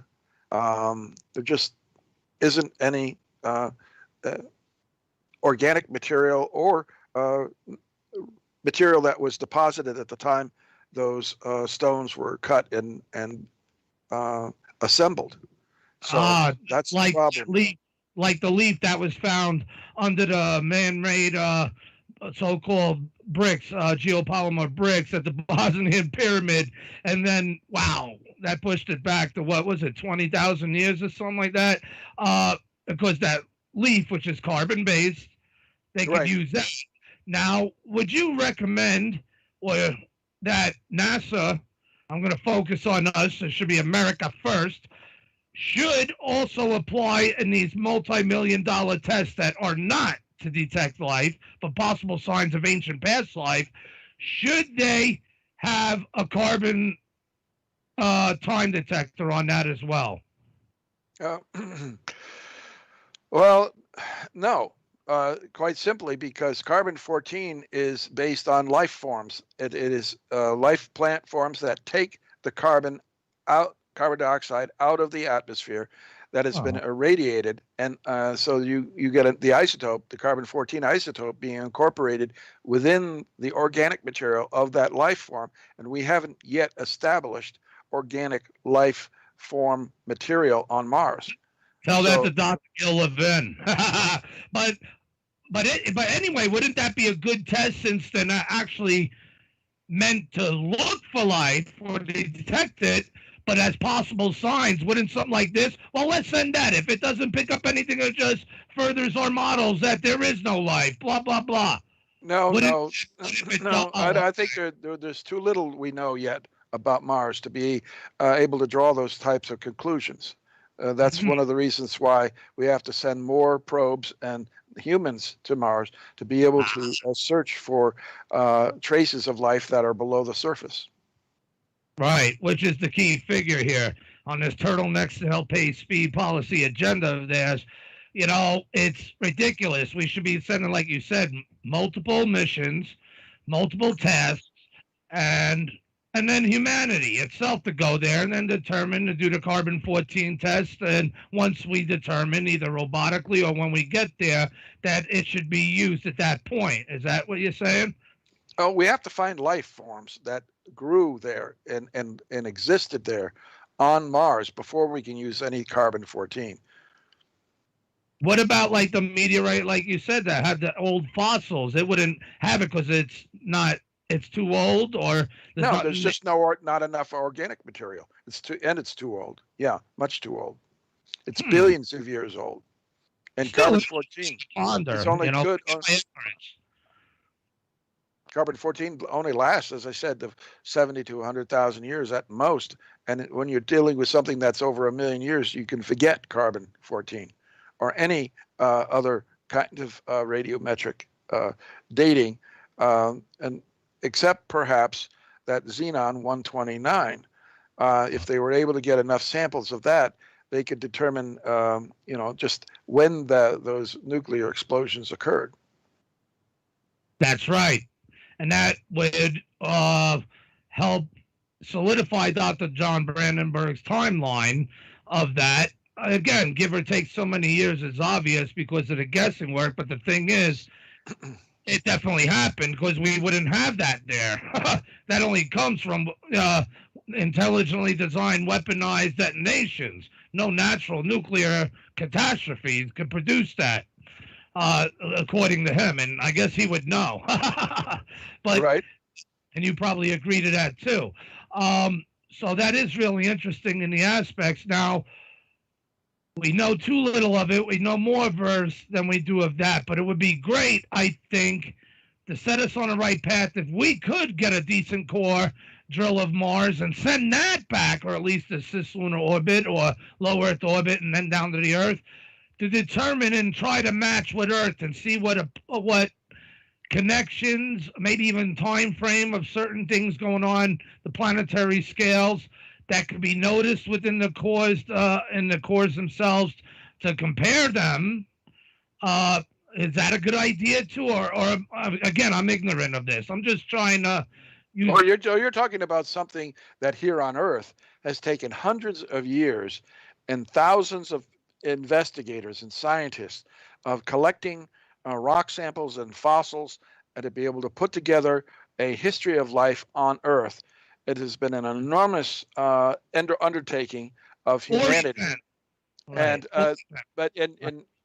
To get any kind of comparable information from Mars would require probably a similar length of time, hundreds of years, if not thousands of years, to explore that planet completely and do all the drilling and etc. But we'd have to establish colonies on Mars, and hopefully that there wasn't something living underground that would create a problem for us. The subsurface, yeah, we call them on this show the subsurface illegals. You know, like Dr. John Brandenburg said to me on this show, as Victor Norgard now, his Jekyll Hyde thing going on, that the UFO bone is connected to the Mars bone.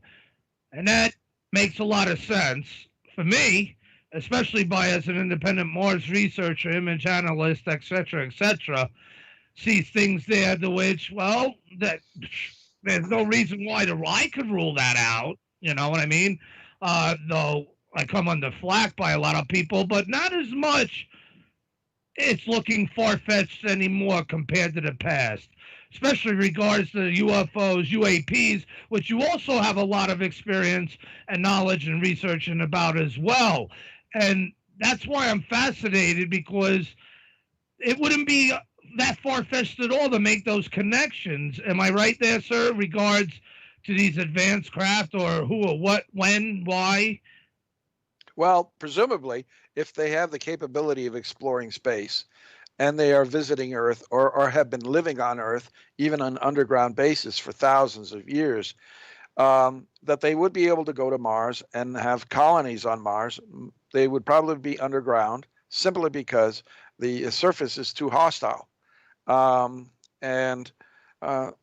We have yet to discover what is really going on there. There are a lot of people interested in the gigapan images that are being obtained through the various rovers, and being able to look for things that we have never been allowed by NASA to look for, largely because of the high resolution of the images that are coming back, and people are finding all sorts of strange things on the surface of Mars. Right. So we still have too many questions about what was going on. One of the things that I discovered back in the 1990s, early 90s, at the time I became connected with Richard Hoagland and his Mars team, and learned about the Cydonia complex on Mars, the face on Mars, the crater, the Tholus, the D&M pyramid, etc. And I was fascinated by those constructs, and I was pretty convinced based on the data, and I think John Brandenburg is also convinced that they are artificial. Yes. So am I. I'm very convinced. And I, being a geologist, I wanted to know why the area around Pine Bush, which I lived near in Middletown, New York at the time, why it was such a hot spot for UAP. And there were a lot of people going out and witnessing these craft. And when I learned that this was happening through Dr. Ellen Crystal's book, Silent Invasion, I was able to contact her, and she invited me to come out into the field with her. And I started seeing all of this stuff, and I wanted to document it. That's what got me started on a 24 square mile magnetic survey, because I had access to a proton precession magnetometer at Lamont Doherty. And it took me 3 years to be able to accumulate 1,800 stations. And I found amazing things that were going on underground, including unnatural magnetic activity. And I also discovered that there was this triangular array of beacons coming out of the ground partly underneath a Jewish cemetery between Walden and Pine Bush. And it wasn't until around 2007 that the History Channel became interested in what I had found, that these signals were coming out of the ground, beams literally, in a triangular formation. And they were turned on because I kept on taking measurements on a regular basis. I found out that they were beaming out into space when the constellation Bootes was overhead. And and I've since found that some of the ETs that have come here to Earth have come from that system in the Bootes constellation. Those booties, you got to love those booties. But what do you use to determine those beams coming out? Because that's fascinating. Because even proton magnetometer. I did a 24 square mile magnetic survey, as I said, of Earth's natural magnetic field, and I found all these anomalies underground. This one particular set of anomalies was in a triangular formation that was 565 feet on a side, huge. It was bigger than a football stadium, and then when the History Channel came in and wanted to do a study of it, they hired a service company to do a ground penetrating radar, and we did a section across the corner of it and proved that it was there, only 9 feet below the surface. And only 9 feet. Right. That based on my geology, it was entombed in Ordovician black shale, sitting on a granitic island where it had landed over 400 million years ago. And this thing was still functioning and sending signals out into space because based on a Geiger counter, it was radioactive. It was nuclear powered. And it's right there in sending these beacons out into space. And that was one of the pieces of discoveries. You think it's a spacecraft and not like a buried pyramid or something. No, it's a spacecraft. There's no question about it. Because there was nothing existing here on Earth 400 million years ago. We didn't even have a complex sea life at the time, just some of the most primitive sea life. And fishes were just beginning to evolve. And there were no land plants, no land animals, or anything. So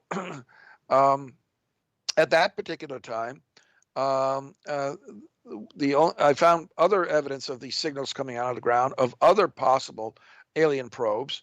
And it became quite clear that they were mining the rare earth minerals that were in these granitic islands, these masses. And so there's even mines in northernmost New Jersey that are a mine, the Franklin mines, that have pulled out all sorts of amazing minerals and ore deposits from the granitic masses. So that was what they were searching for back then, undoubtedly.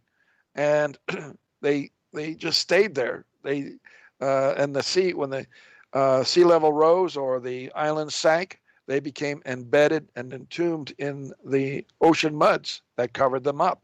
And they continued to subside with more rock layers being deposited on top through sedimentation. And eventually the process reversed, and you had orogenic development of mountains that uplifted that area, and all of the overburdened rocks were eroded away. And now this one particular alien probe is just 9 feet below the surface. You could actually see it on the GPR signals, or the spectrograms from. And that's like at a land site where you yourself were, you said, right? Well, when I do a 20, what I said I did a 24 square mile survey, I crisscrossed that whole area, backwards and forwards, along roads, across fields, up river streams, and taking measurements and plotting them on a map that was, 24 square miles in size. Oh, it wasn't just like then, wow, 24 miles. You couldn't just dig 9 feet down and come to or use LiDAR. What about LiDAR from above? Nope, LiDAR is only for the surface. LiDAR doesn't work that way. This was ground penetrating radar. Penetrating is the key word. Okay. Right. All right. And it went down to 20 to 30 feet. And it picked up the top of this structure that is there, a corner of the structure, and proved that it exists. And I have all the data showing that it sent these beams or signals out into space, and whenever the Bootes constellation was overhead. And because they were beacons, they were undoubtedly attracting somebody out there who was picking up on the beacons and following them back to Earth. So that's what I say too about the pyramids, and that people say like Dr. Samir Esmanagich, I got to get him on this show, and Dr. Carlotto back on as well as many others who stated about energies coming out of these pyramids and into space. For all I know, they could help control the shielding of the Earth. But right, well, the pyramids don't have anything to do with these alien probes. Okay, they may have been built by non-humans that had been here to Earth, and what I was trying to get at was that when I was met up with Hoagland, and I realized he had found in England that there were a lot of crop circles around the area where you have Avebury Circle and Silbury Hill, and he connected those to the crater and the Tholis on Mars. And I thought, well, maybe there's something similar here on Earth. And I started looking, because I started my mapping, and I found a crater, remnants of what appeared to be a crater, just south of Pine Bush, New York, very near where this buried alien probe exists. And when I asked Hoagland, I said, how wide is the crater on Mars? And he said, 2.3 miles. And I had already measured the one here on Earth, and it was 2.3 miles wide as well. And then I asked him, how wide is, or at what latitude is the one on Mars? And he got sent me to his other geologist who gave me the information. It was 41 degrees, 36 minutes. And I knew that the center of the crater here on Earth was at 41 degrees, 36 minutes. How was that possible? Okay, the same size, same latitude. And how far from the probe that's buried, which I don't know why no one's digging up. Right. Well, first off, it's on private property. And secondly, the government wouldn't let you do it. Okay? Because they already know about it. They know about it big time. Okay? They've been monitoring it as well. Any rate, since the Avebury Circle on Mars corresponds with the crater on, the crater on Mars corresponds with Avebury Circle in England. And I thought that, well, if those were at a smaller scale than the ones on Mars, but this remnant crater that I found on Earth was the same size as the one on Mars. So I used the ratios of distance between the different monuments on Mars, and I went off in the right direction, or the same direction that the Tholus would be, thinking that I would find the equivalent of the Silbury Hill in England. I would find something similar on Earth. And when I got to the end of my ruler, there I found the Tholus on Earth. The Tholus is where the Stewart Air Force and military army base is built, right on top of it. And it's very well preserved, even though the glaciers came down the valley and knocked all of the pyramids and all the other structures down. The bases of the pyramids, the remnants of the crater, and the Tholus are still there, okay, on Earth. And it became apparent that since the last ice age destroyed most of the monuments on Earth, that they predate the Cydonia complex on Mars. Predate. Okay? Predate. Now, how do you know it predates the because it was before the ice age, and then I went and looked for the face on Earth, and I found it. I found it near Goshen, New York. The face was still fairly well preserved. You can see the forehead, the eyes, the nose, the mouth, the chin. All of that is preserved. So we have a face on Mars, and we have a face on Earth. All right. Predating, because what's on Mars is, in my opinion, could and should be much older than what we see on Earth. No, it can't be. It cannot be. And I've been trying to argue this to these people who want to make it older. Okay? I'm just saying because the Cydonia complex on Mars was built because the people who built the original complex on Earth in the Wallkill River Valley during the last interglacial, that they wanted to preserve the importance of those monuments, and the only place they could preserve them was on Mars, and they built the Cydonia complex on Mars at the exact same latitude and the exact same size as the original on Earth. And then I also found the base of the D&M here on Earth, near Warwick, New York. And it covers, quite a large area. It was over 1,000 feet tall, this pyramid, at one time before the glaciers knocked it over. Now, the reason I know that the one on Earth came first is because it is perfectly positioned within the Wallkill River Valley. It's surrounded by mountains and hills on both sides. There's only one place it can fit in that valley.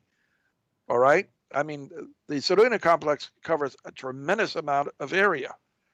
But on Mars, you have this ancient seabed where it was built, and they could maneuver it and position it in exactly any place they wanted, so long as the latitude of the center of the crater was in the right space, right place, and they could do that.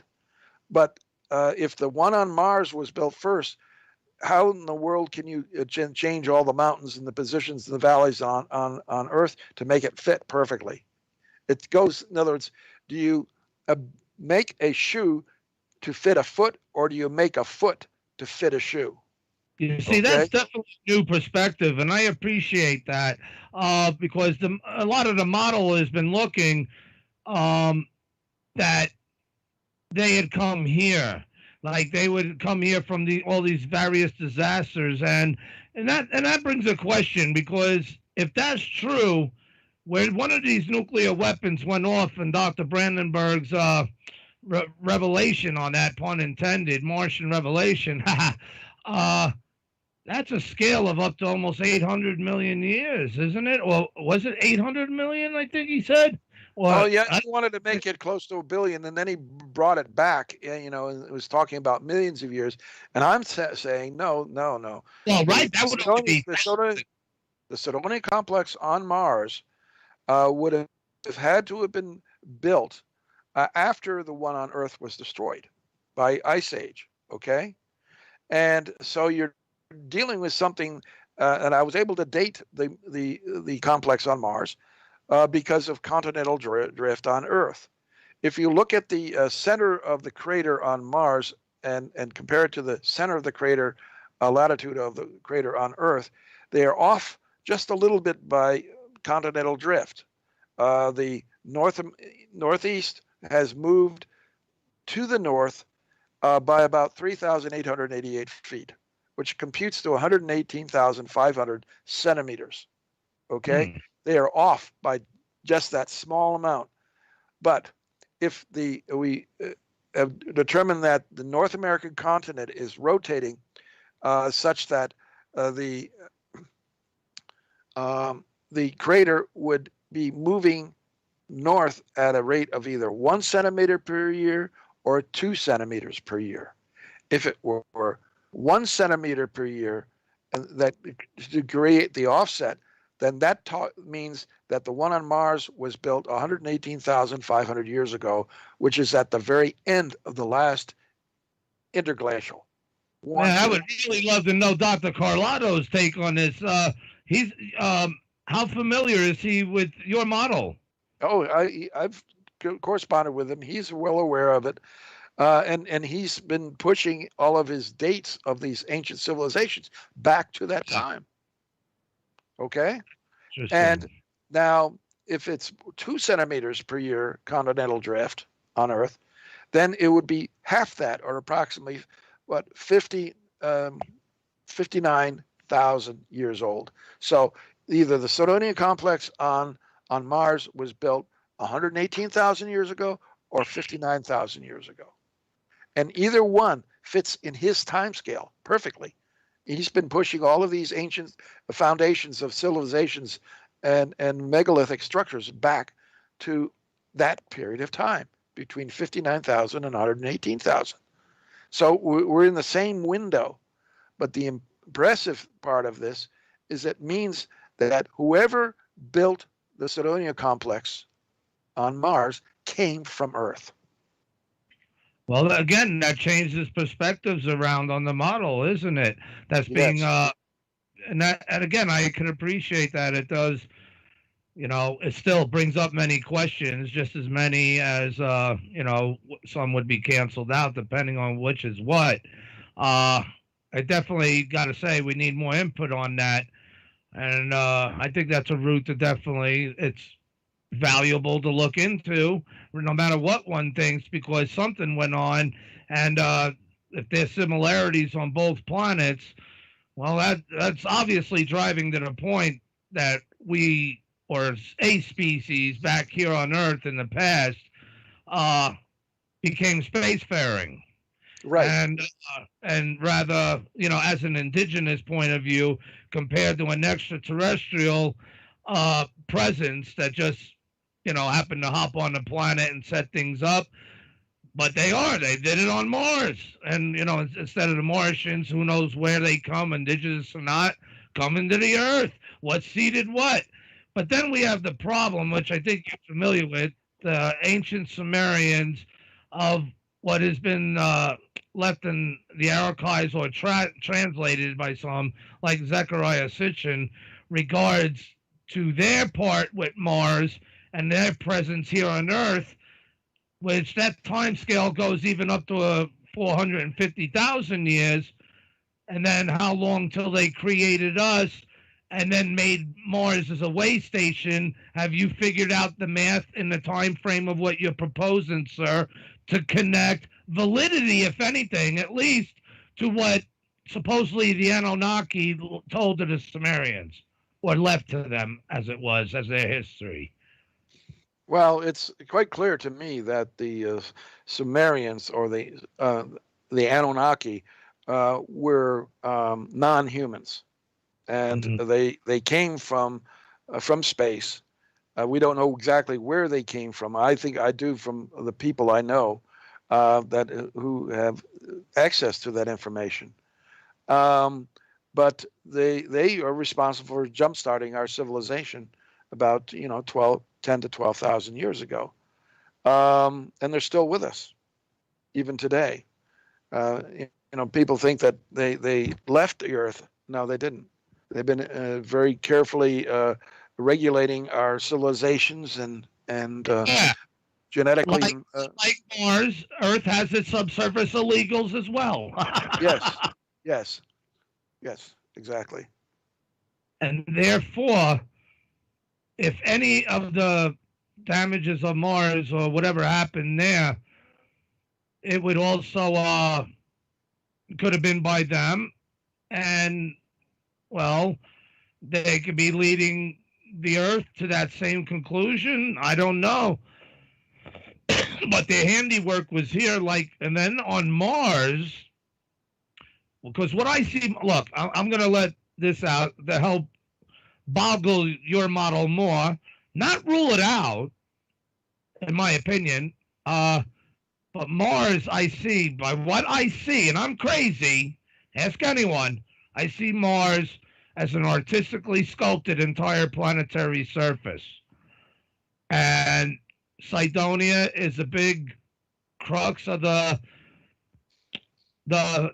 research that I did into that to come to that conclusion, to work away from that and work my way around the planet, which, like Dr. Carlotto does with structures here on Earth, a lot of these have connections, and it's based upon an old planet patterning, sculpting, or whatever you want to call it, that obviously has been covered up here on Earth and has been severely damaged in a lot of places on Mars. Would that be a far-fetched aspect to that model, or would it help enhance it? Well, there are a lot of strange things that are on Mars. I mean, when we didn't have very high-resolution images, people were seeing all sorts of things on Mars, strange faces and carved into mountainsides and stuff like this. And even John Brandenburg found a whole bunch of stuff in his search of strange anomalistic objects. And I've been in contact with people that are, a friend of mine has a channel called Inhabit Mars, and he has been finding all sorts of interesting things in Gale Crater. He's even found what appear to be wooden ships that are still right there, even some with their sails collapsed on them, when that Gale Crater was filled with water at one time. So hey, that maybe be in touch with him. It sounds like he'd be a great guest. Maybe with you one time. Yeah, he would definitely be a great guest, and I'll give you his information. Cool. His name is Robert Harbour, and he's very much into that. Just Google Inhabit Mars and Harbour, and you will see his work.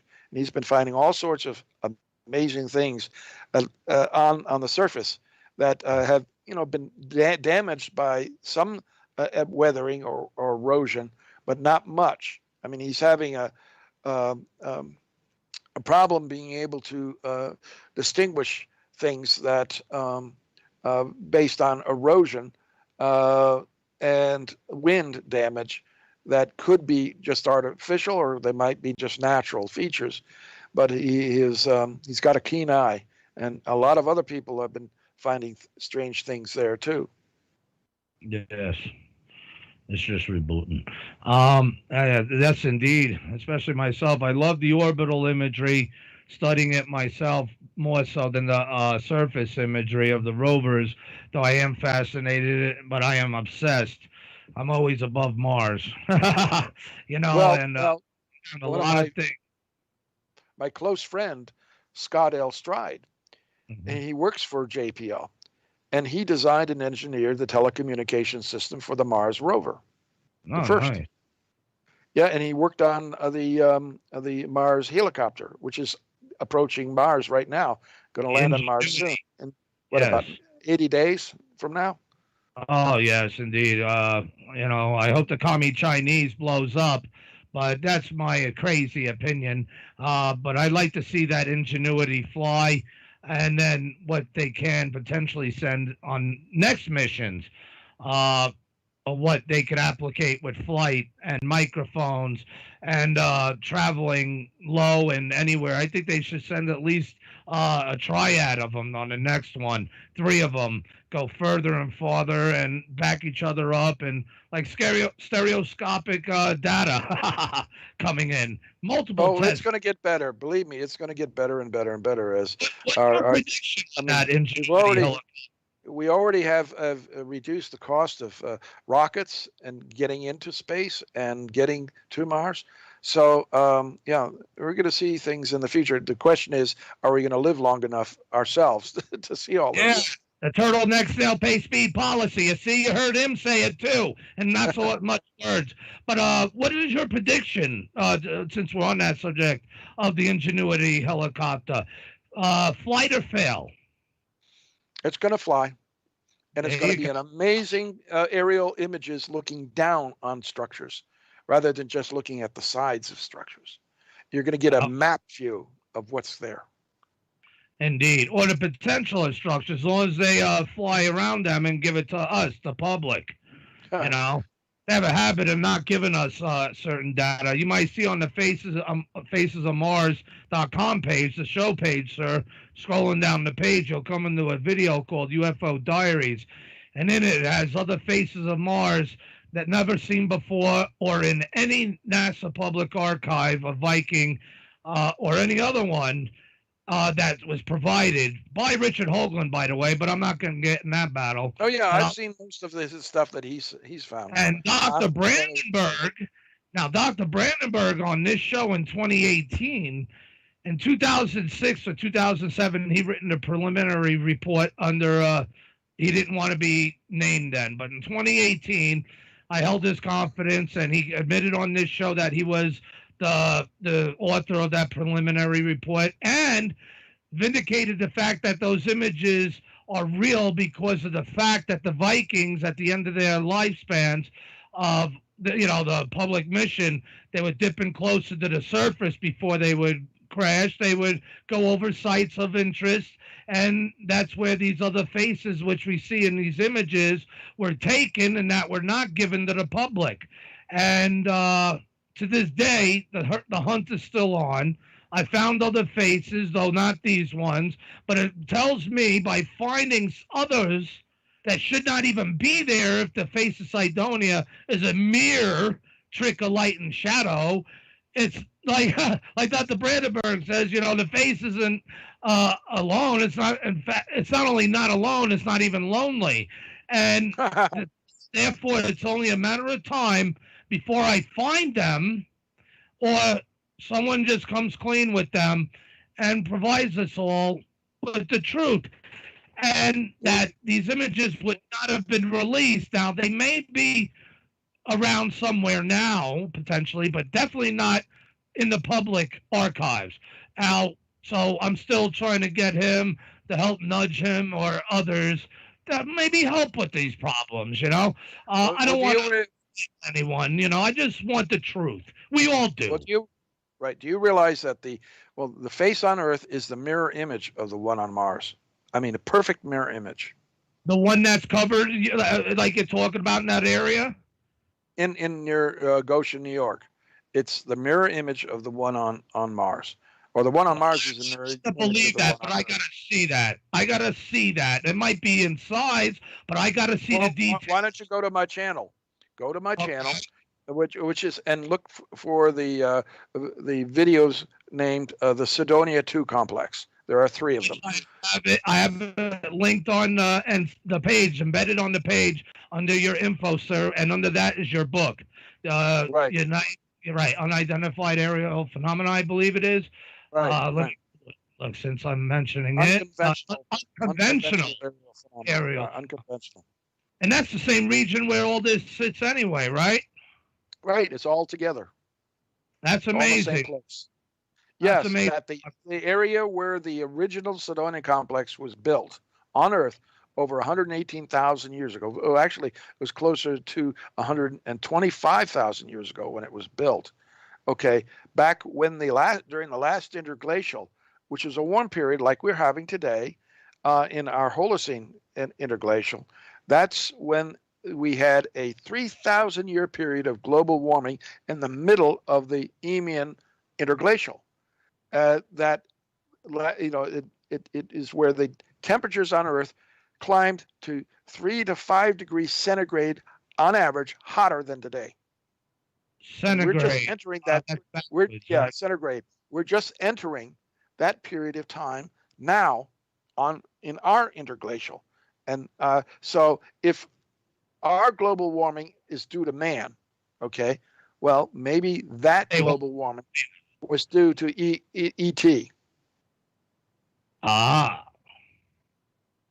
Okay, but are we convinced that it was man's really creating this now? Because it seems, I don't know. I think that there's evidence that the sun is getting hotter, okay, and there's evidence for that. But there's also evidence that the global temperature is climbing faster than it would if without the CO2, okay? With the CO2, it's climbing faster. And so maybe the period of a 5,000-year period of global warming during the last interglacial is very, very significant, okay? It also implies that whatever is causing it, it is repetitive. Now, that repeat can be due to natural causes, like the sun just getting hotter at that particular time in the cycle, or it could be due to an intelligent life form that was polluting the planet back then. And interestingly enough, would the cores show that potential difference, or is there no way to tell that? Oh, no, they've been looking at cores from the last Eemian interglacial, and they've found exotic chemicals in those cores that would only be produced today by man. I see. I think that's a good spot, sir, to take a break, a much needed one. You okay with that, sir? Sure. How long do you want to go with this? Well, at least till you're in my time zone, so till 1 o'clock. Okay. All right. You okay? All right. Cool. So we'll be back in about, I don't know, let me say 5 minutes, 6 minutes. So everyone could do their bathroom break, and listeners to this show could appreciate, pack them and smoke them, because you're definitely going to need them when you come back on the Martian Revelation. You know what I'm saying? Right. And now this Dr. Cornett brings a new perspective model that it wasn't the Martians, that we're the Martians. Well, we're the Martians in the sense that it was us. Is it us? Or some other previous civilization and species that went there? Please mute your mic, sir, and we shall be back on the Martian Revelation. Again, I wonder, did you find any... I'll be back. Don't run. We are your friends.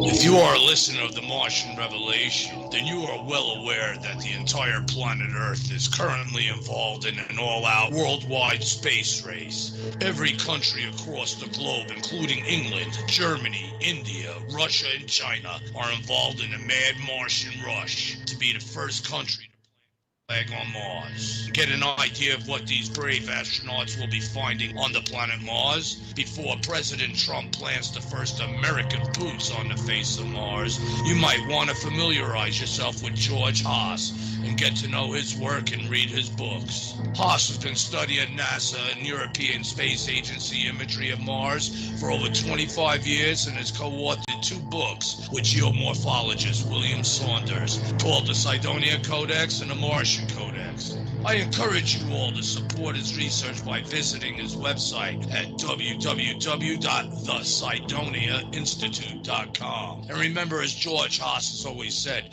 through NASA's own pictures, the truth will be revealed.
Yes, indeed. Round and round this world spins. But not just this one.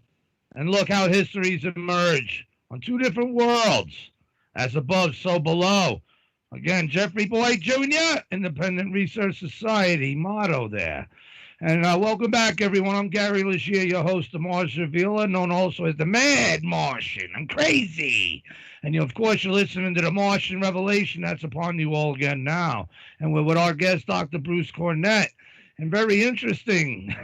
Again, it threw me through a whoop-de-doo. I mean, I've considered the thing before, but not to where the fact we went there and did that. Because what I see there, and maybe because it's uncovered in a lot, that's the problem. And we have a lot of vegetation here on Earth and a lot more erosional processes than it does on Mars. But we're under the impression that on Mars, it would take a lot longer for things to erode. I don't know. But then again, I don't know. You know, the erosion processes, if any, would stop once the properties that are there to help them to continue would stop. So I don't know. I wasn't there, but it raises many questions, and I think Dr. Cornett appreciates my thoughts on the core samples to be able to do there as well. And I say for shits and giggles just to compare. But hey, if anyone would like to call on in, have a question for Dr. Cornett, again, let's blow off the cobwebs from this timeline. 202-684-6955.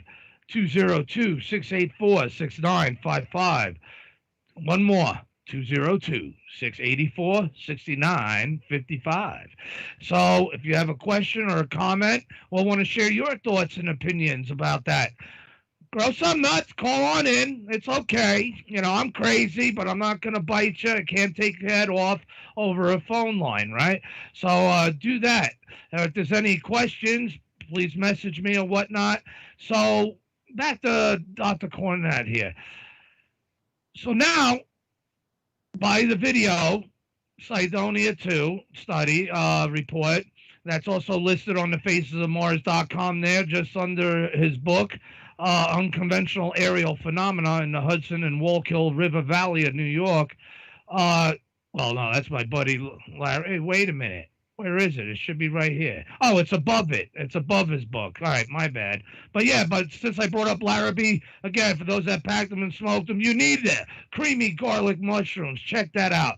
Again, and he provides us with some tasty treats for the opportunity to take the spirit and have the perseverance to march on, dealing with this show as we usher in and make our fate of the Martian Revelation a reality.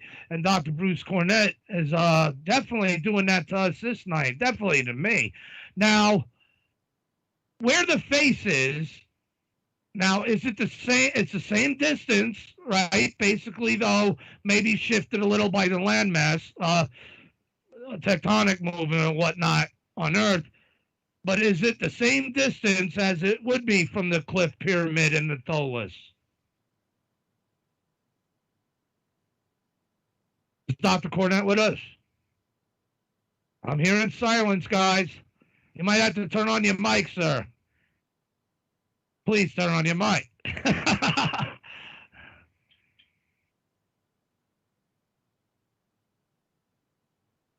There's dead air. Someone tell me something. Do we still have them connected?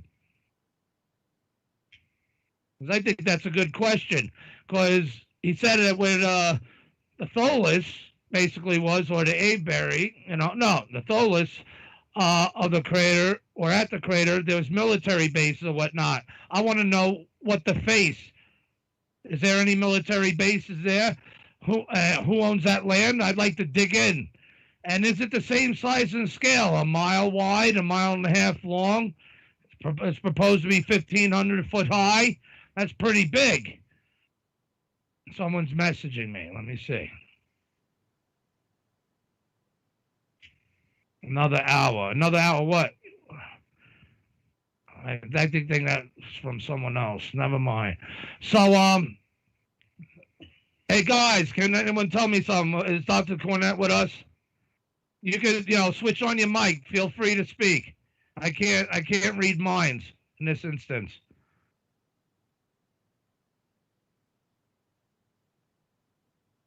Mean Green? That air sucks, guys.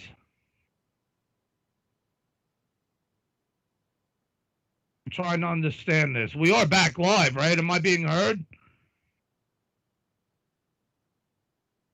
If Dr. Cornette's speaking, I do not hear him. Hello?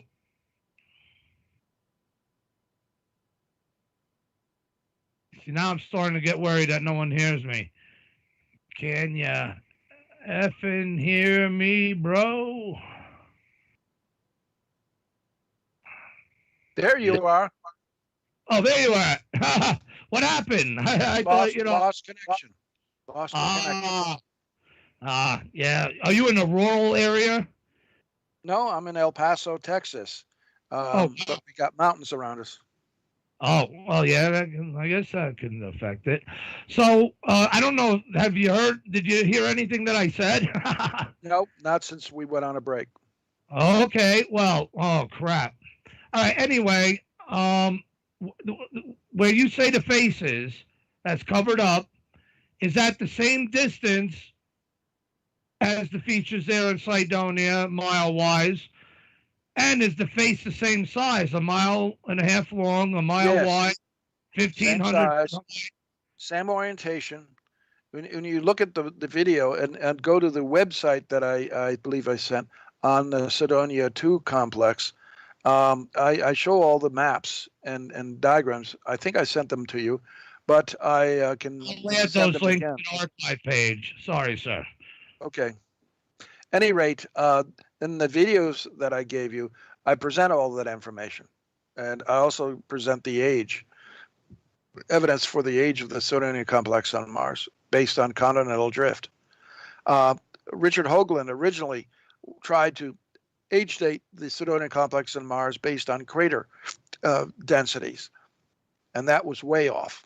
And I think Dr. Brandenburg wanted to make the Cydonia complex on Mars a lot older than 1 million years. And he was thinking in terms of isotopic dates or ages for the nuclear explosions. Right, which Viking detected the same year life was detected, according to Dr. Gil Levin and others, and the face staring at them with the eye following them across the sky, but that's my madness. But they also discovered that Xenon 129, which means, like Dr. Brandenburg said, they knew then. And they didn't want any of us to know about that. But obviously, those in the know wanted to know, of course. And we're finding out about it now. He's been tapped on the shoulder, said it's okay to go with that, to tell us that, to reveal that to us. But the moon is classified. Right. You know, you got to appreciate the irony in that and his position. You know, man, what a position to be in. You know what I mean? Yeah. And, it amazed me that when I learned about the Bat Cave and the study of the moon when I was with Hoagland, and then to learn that Brandenburg was in the Bat Cave. He was working there. You know, when you had those satellites mapping the moon back in the early to mid 90s. Right. Indeed. And it's classified. So he's definitely has knowledge about these. That's why what he has to say about those images of other faces as seen from UFO diaries, again, provided by Hoagland without getting into the bullshit of that these faces of Mars, these structures. Now, I'm betting, well, before I give my thought on the bet, what does Hoagland think of this area? Of the Cydonia 2? Yeah. And the one that I found? Yeah. Well, we broke apart at the time I found that. I mean, he thought I was, challenging him, and taking away his thunder. I mean, he called this the Tholis and the crater in England, in other words, Avebury Circle and Silbury Hill. He called that the Cydonia 2 on Earth, And here I was coming up and calling a bigger one representation here in his own backyard. I mean, he lived in Weehawken, New York at the time. Right, because they're not following it. There's no face there that we could see or pinpoint unless you drove over there and did these tests there, too, to help him confirm that model. So, yeah, I could see, I guess, the discrepancy that would be there. But I thought it's a good question to bring up anyway. It just, it's thought-provoking. So, where that face is here, okay, that's buried and whatnot. It's not buried. Oh, it's not buried. It's right out in the open. I'm going to go walk on it. You can climb on it. But I do have a caution. Okay? Mm-hmm. Because right on the right forehead of the face on Earth, okay, is the New York Psychiatric Hospital for the Criminally Insane. On the right side. Hey, you want to hear something funny? I was hit on the right thalamic region of my brain. and I had tears in the fabric there, but it may have uncalcified something because my life has been more enhanced, let's just say, to this Twilight Zone realities of which we're in the past of discussing now without getting into it. So it's kind of funny you mention that. Why is the right side an important issue? And an insane asylum there. Right. Yeah, because part of my question was there a military base there too or anything? So this is in the open. How? I got to study these features. And do you have high resolution imagery of this feature too? I'd love to see it. Yeah. Okay. I'm going to send to you on Skype. Okay. Mm-hmm. Some of these images are going to blow your mind. Okay. You might want to send them to Mean Green. He could put them on the video as we talk. Okay. Yeah. Mean Green. Let me see. I'm just trying to negotiate this crazy cell phone of mine on Skype. I'm not used to it. Oh, here we go. Model of yours, though. I got to tell you. Here we go. I'm getting there. Let me see. That would be incredible. And an insane asylum. Crazy. I escaped, they'll say. Yeah, I've told my friends. I said, yeah, if they deem me insane, just give me a room in that hospital, and I'll be happy as a pig in shit. Yeah, living on top of the face on Earth.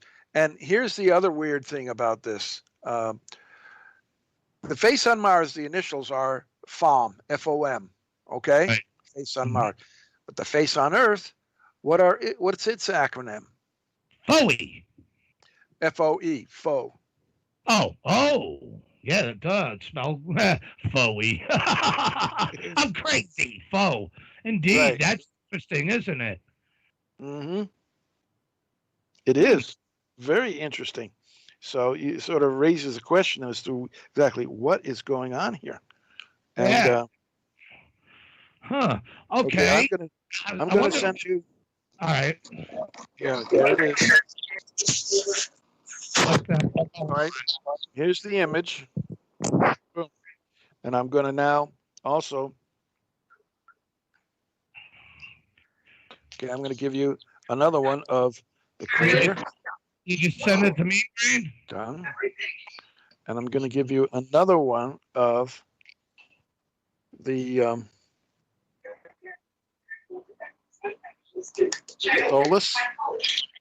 Excuse me, while you're doing that, sir, let me ask something. Is there someone on the line with us? Not on my side. Well, there's some noise or something, or someone's mic is on or something that's not me or you. It sounded like someone was on a horn or something. But Mean Green, he's going to send you some pics on Skype, I believe. Dr. Right. Cornett. I'm sending them to Mars River Vealer right now. Oh. All right, could you send those same ones to Mean Green so he could show them on the show video for the listeners to see? Sure will. Sorry. I'm doing that right now. Okay. No problem. All right. It is interesting to say what I'm seeing here so far. But I'm definitely wanting high res. I mean, airplane views, satellite views of these features for sure. That would help me. And someone, I got a message saying that LiDAR would penetrate to see that. I said, really? All right, well, that would be great, especially if this face is exposed. That should be even better. They don't have to penetrate that far then. No, you don't have to penetrate. That's why I said LiDAR wouldn't work. Okay, and let me see. Here we go. All right, I've done all of that. Now I wanted to do the comparison. Yeah. Well, there we go. All right, finally, these are the images, the 1, 2, 3, 4 that I sent to you. I've sent them to Mean Green, and he should get them right now. Okay. That'll be cool. This is where I took the Martian images of the Cydonia complex and photographically overlaid them on the topographic maps of the features on Earth. That is incredible. I'd probably do the same thing, an overlay and a fusion of actual satellite imagery. These look like map drawings, map elevation drawings. Is that correct? That's right. They're topographic sheets. They're very accurate. I'd like to see the actual images. Or can you discern it in actual satellite images? Not very well, because you have tree cover and you have farm fields and buildings and everything else, masking the underlying features. Now that's where LiDAR might actually be helpful if you could remove the buildings, okay, and the trees. And you could but the LiDAR would show you just the topographic features as you see them in these maps that I provided you. Boy, that would be painstaking. Even the cliff, on Mars, that's on the outsplash apron of the crater. Right. It's present here on Earth too. Really? At the same spot? And there's a road that crosses the top of it, and it's called Hill Avenue. Huh. That's crazy.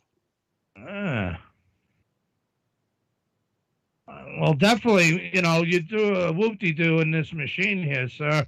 I think should be looked at more intently, whether it is or not. But if it is, all the more reason to look into it. I mean, that would be very implicating.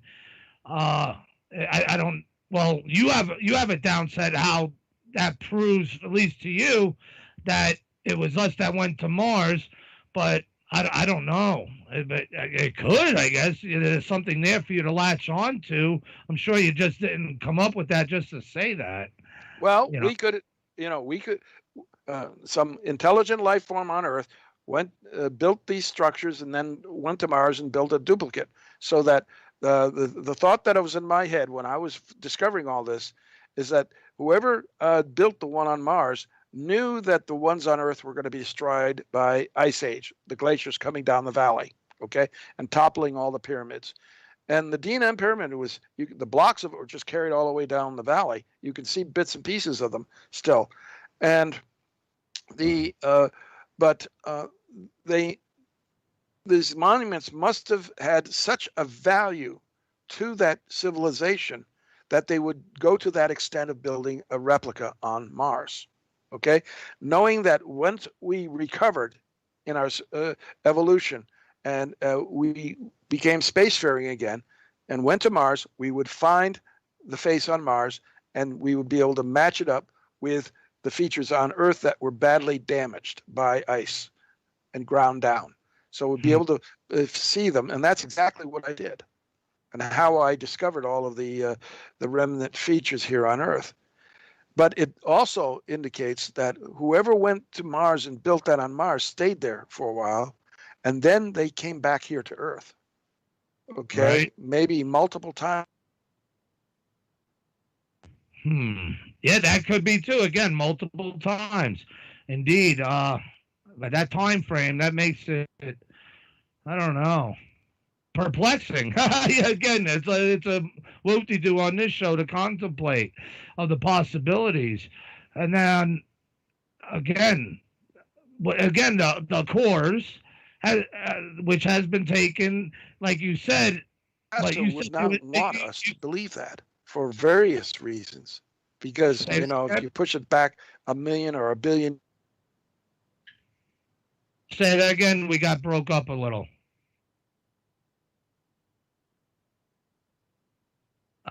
I think he got clipped by Sky. Oh, there he is. Can you say it again? Because you went out. You went out, sir. You weren't heard. Can you hear me? Dr. Bruce. Yeah, he must have connection problems. Those damn beams on the mountain peaks. You know. But yeah, all right. There's one image up there on the screen. Mean Green showing. Two, he's showing the images with Dr. Cornett had sent him and myself. Huh. Yeah, I think he's going in and out. I think he's got some type of issue going on. Because I heard what he said, but then I didn't. And then he tried coming back in, it sounded like, and then... So I don't know. He's probably explaining a whole shitload now, and we're just sitting here like, you know, hey, can you repeat that, sir? The dilemmas of the show. What can we do? But it's very fascinating, though. What if he's right? You know, it is. I can't say it's impossible. It's impossible of what we're looking up there on Mars. It should be. And that we are told. Here I am. I'm back. I got bumped off. That's what I figured. So I kind of missed all that from where you were starting to explain. It was a good couple minutes. Yeah. Basically, that we may have built that on Mars and that Mars civilization may have existed relatively recently in the last 100,000 years. And there may have been oceans and atmosphere on Mars, and that was all destroyed by that nuclear war. Now I wonder if that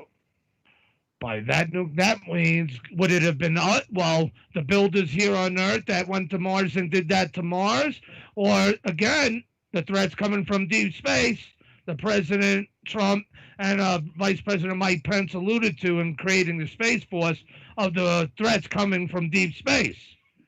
Yes, there's definitely that's a possibility.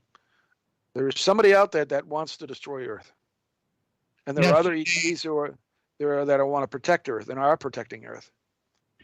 Now that gets into another main subject, and I encourage everyone to please buy Dr. Bruce Cornett's book, The Unconventional Aerial Phenomena in the Hudson and Wallkill River Valley of New York.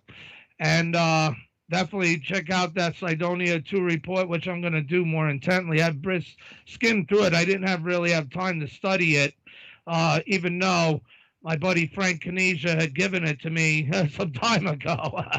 My life's been crazy, but I'll say this much. It definitely throws a whoop-de-doo, and I was kind of glad it happened here on the show. Yeah. Now, Frank's a good friend of mine, too. Yeah. Cool. So that being said, of what we're seeing here is really, it's so implicating. Now, what I wanted to get into, again, now that brain fart is over, the TR-3Bs, the UAPs, and all these other unidentified craft, again, like Dr. Brandenburg said on this show, the UFO bones connected to the Mars bone.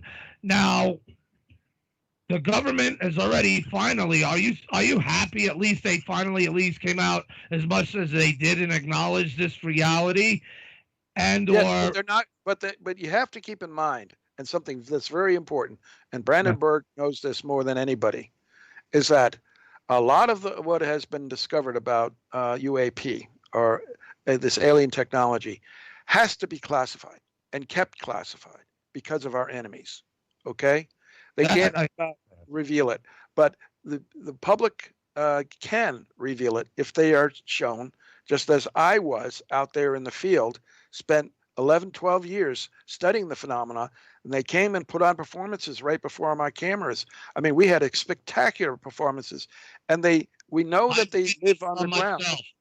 I've witnessed some myself, and also with friends of mine, and they got worried because they thought I called them, and I said no. They just. But anyway, so I could kind of relate to what I think you're talking about, because they, and then they do put on the show. Well, I have evidence in the book I present that this intelligence, or these, you could call them non-humans, or they could be humanoid. They've been here for thousands and thousands of years, and they live underground, an underground base, and they found the area where they come out of the ground and go into the ground. They open up tunnels going in, and the Native Americans, before Europeans came, saw all these strange lights coming up, these plasma lights coming out of the ground and going into the ground in this one area. So they built a huge sweat lodge there, along with the Unki, and where they put the fire and heat up the rocks, and then take them into the sweat lodge and put water on them and steam, get the sauna effect inside that sweat lodge. Are you talking about the same areas where these features are? Yeah, we found it when we flew over them in a helicopter, and I photographed them, and they're on in the book, and showing where the center of this hotspot is, and where this sweat lodge was, and it marks the entrance to a huge underground alien base. And this is where they're coming from, and why Pine Bush is so active. Okay. Now nobody ever thought that, and you had that alien robotic probe that you've over. Oh shit! He just went out again. Everybody's talking about the alien probe. Constellation is overhead. That's pretty amazing. I mean, it's all centered there, and then I find the original Cydonia complex. Damn it, boy. Becomes irritating after a while, but hey, the net is the net, I'm lucky to be streaming what I'm streaming. Ain't that right, me and Green and Odin? Yeah. I lost you again. Yeah, you're coming in and out. So, all right. So now these crap, you said that the enemy, our government, don't want to tell us because they don't want our enemies to know. Which enemies? The commie Chinese, or the threats coming from deep space, and or are these UAPs of the enemy or of those helping? Damn it. I don't think you heard that. But I think that's a good question. But still, we know that when we were told, like on Tucker, that the Chinese and the Russians pilots have engaged these UAPs. Sorry, UFOs are fake. They're phony. Yeah, it's the same shit. So now that it's coming to be a reality, they've engaged them, and that their pilots have even lost their lives. Think about what that means. And the soft disclosure, because what wasn't mentioned is why would we be spared from facing the same circumstance, which we wouldn't be. That means ours have too. So that's like something they give us that we could figure, put the pieces of the puzzle together. I don't know, Dr. Bruce Cornett, he's, I guess, trying to get back with us. Yeah, I'm getting you intermittently. Yeah. So these craft now, are they the enemy? Or are they those helping the government? You said the government doesn't want our enemies to know. Who, the commie Chinese, or the threat coming from deep space, or the intelligence behind these UAPs, and especially in that region? Right.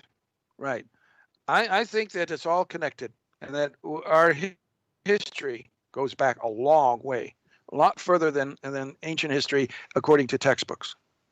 And then for some reason, then, maybe by what we're being told or otherwise not being told and shown of Mars, maybe because of them?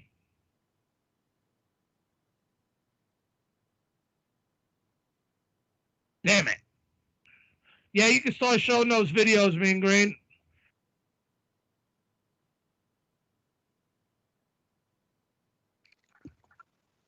You back with us, sir?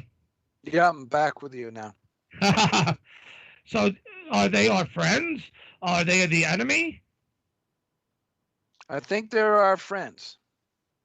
Okay, would it be them that maybe is preventing us from knowing and seeing more about the truth of what's on Mars then?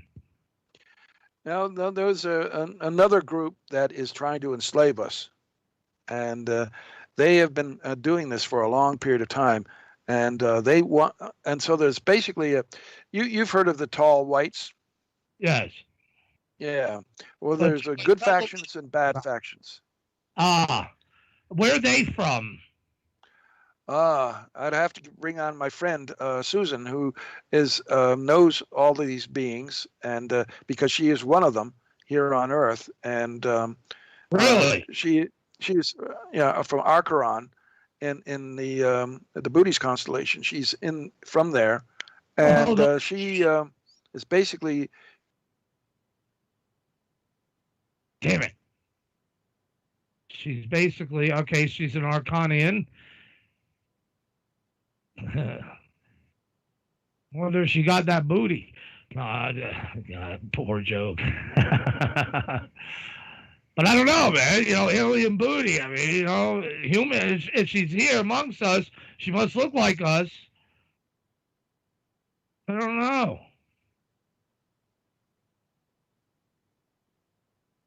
And yet people have a hard time conceiving in scriptures or otherwise, even in historical texts, of beings coming down, basically from the heavens and, coming into the women, have giants born of them.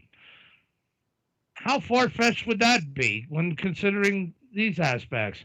I'm just trying to blab here, figuring out if Dr. Cornett, you there? We're going to get into the heart of the matter about these crafts. Because especially like the TR-3B, is that theirs or is it ours? Is it a mixture? You know what I'm saying? Is it a back-engineered project? I'm back. All right. Oh, what happened? Whoa, did you hear that? Yeah, I don't think somebody wants us to talk about this. It seems that's what was starting to cross my mind. It wouldn't be the first time, but it is weird.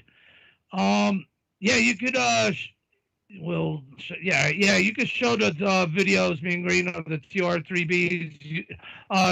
Dr. Cornett, you sent Mean Green some videos, I suppose. Yes. And he's gonna put them now.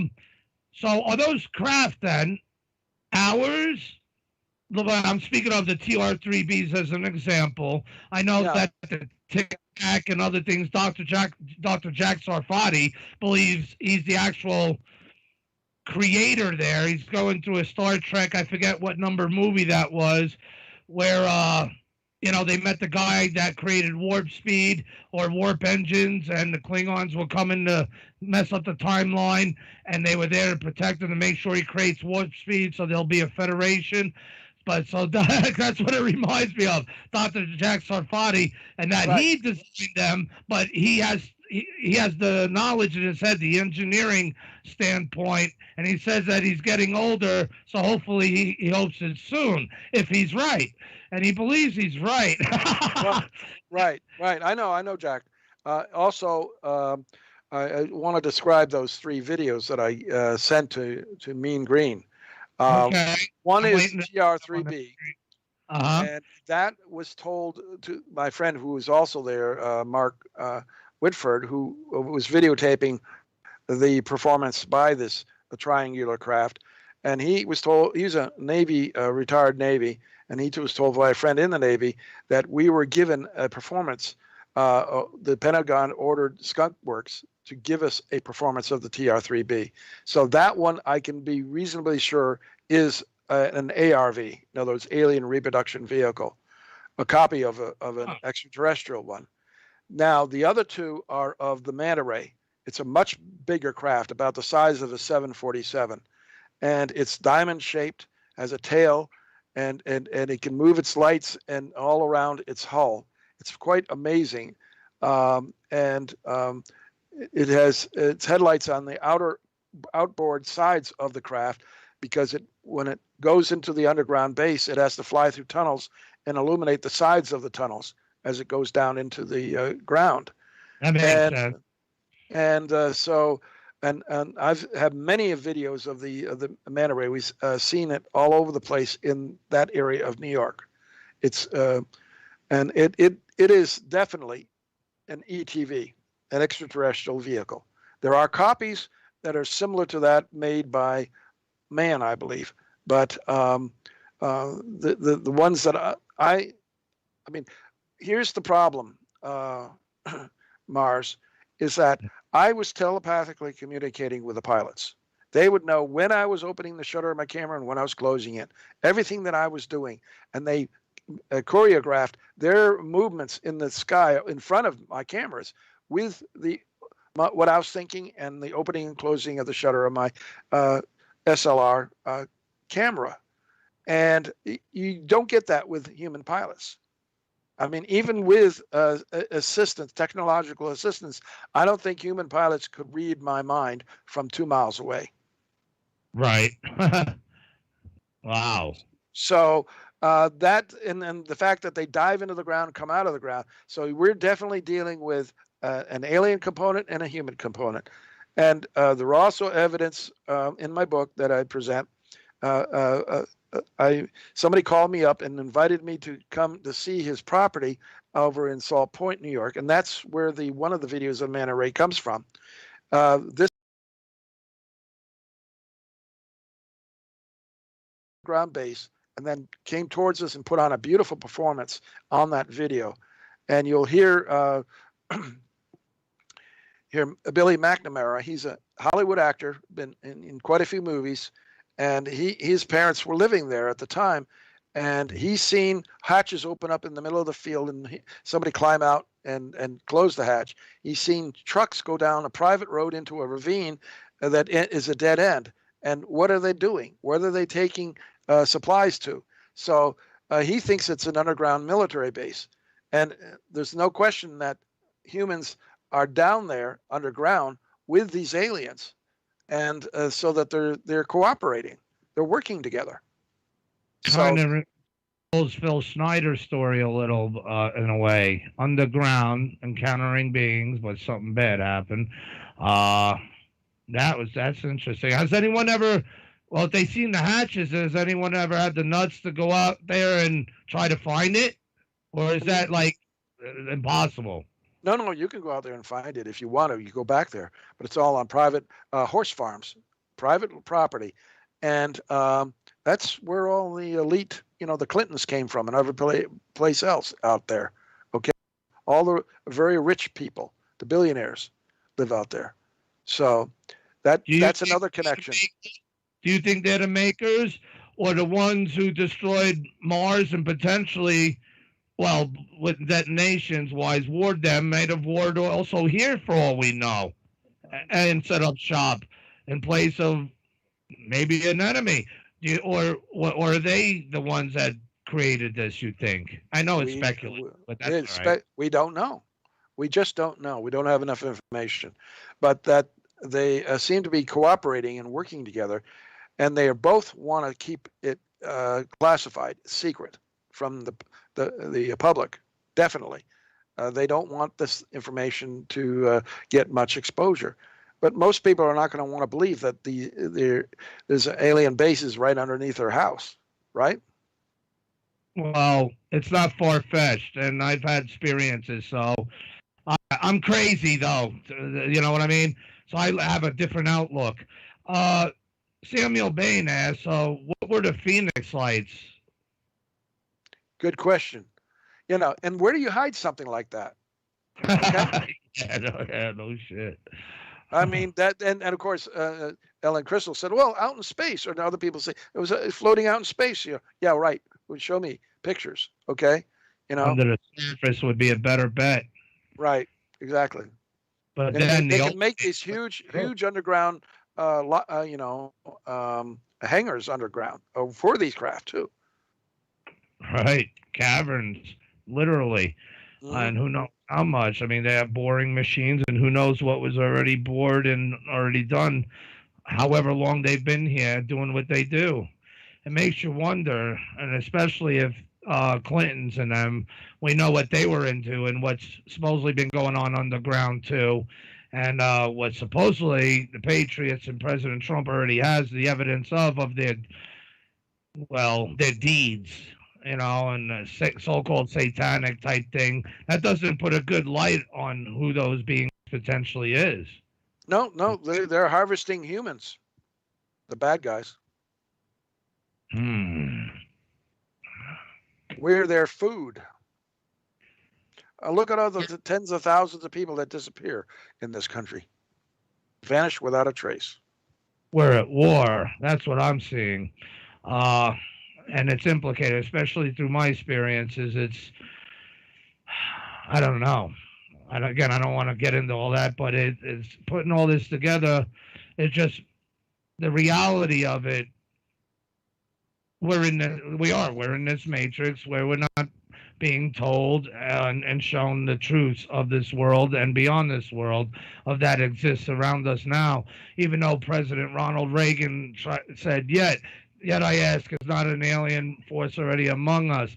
Yet General Mark Milley in 2016, who's now the chairman of the Joint Chiefs, who said to graduating cadets back east in 2016 again, what they're going to expect and what they're going to encounter and deal with is little green men, hybrid armies. And everyone, wow, what? No one asked some questions about it. They all wanted to know about his life and honored that. And I always said, well, why wouldn't anyone ask? Well, that's because they were probably briefed and told not to. But he said what he said. And that's a form of that's disclosure. That's a disclosure. Yeah, we've been getting disclosure all along. It's just that the public doesn't want to believe it unless it's official.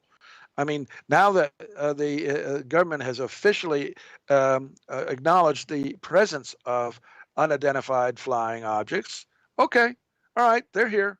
But so what's the prediction next? What's the next prediction if we are like on a model of Brookings, which I know you know what I'm talking about there, sir, to where now, based on the Brookings model, we're at a point where we must be told. Damn it. We lost him again, didn't we? This turned out to be one crazy night. Especially with these subjects that someone does not want us to think about. But yet, I'm crazy. I'm going to lose you again, I think, for getting into this classified material here. All the better. It shows we're on the right path of asking these questions and pondering. They cannot suppress us forever. But basically, I was saying that on the scale of Brookings, I know you're familiar with that, right? Now, based on that model down through time, we're at a point now down through time where we must be told of this. I mean, what do you predict is the plan of this disclosure of theirs? To what level will it go? Disclosure is going to be made more by them than it's going to be by us, by our government, okay? Okay, which means they want themselves known. That matches with Robert O'Dean, what he says long ago, and others say. What do you predict? Well, can you make a theoretical prediction of how things may go? It's already been happening. Over the past 30 to 50 years, it's been happening. It's been continuing. Constantly drip, drip, drip, more and more information on what's going on. And, without violating the so-called prime directive.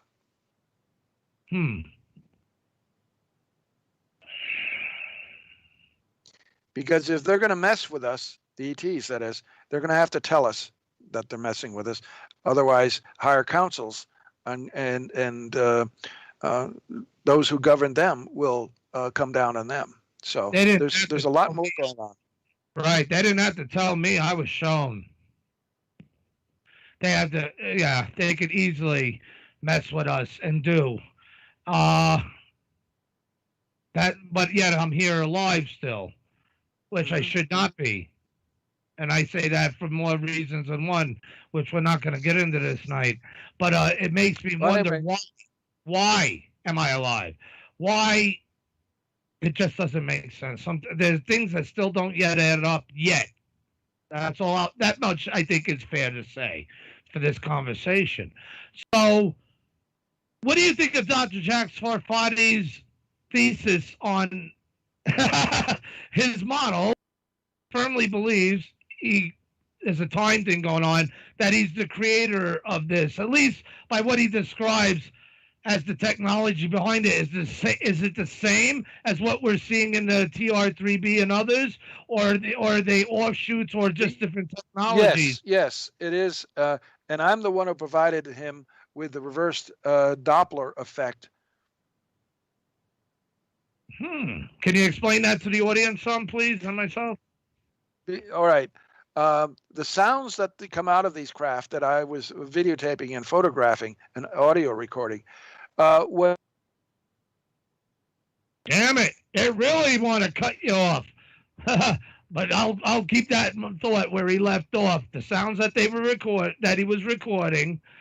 Okay, the Doppler effect. Doppler effect sounds he was recording. If I brain fart, someone please quickly type that in, because I think that's important.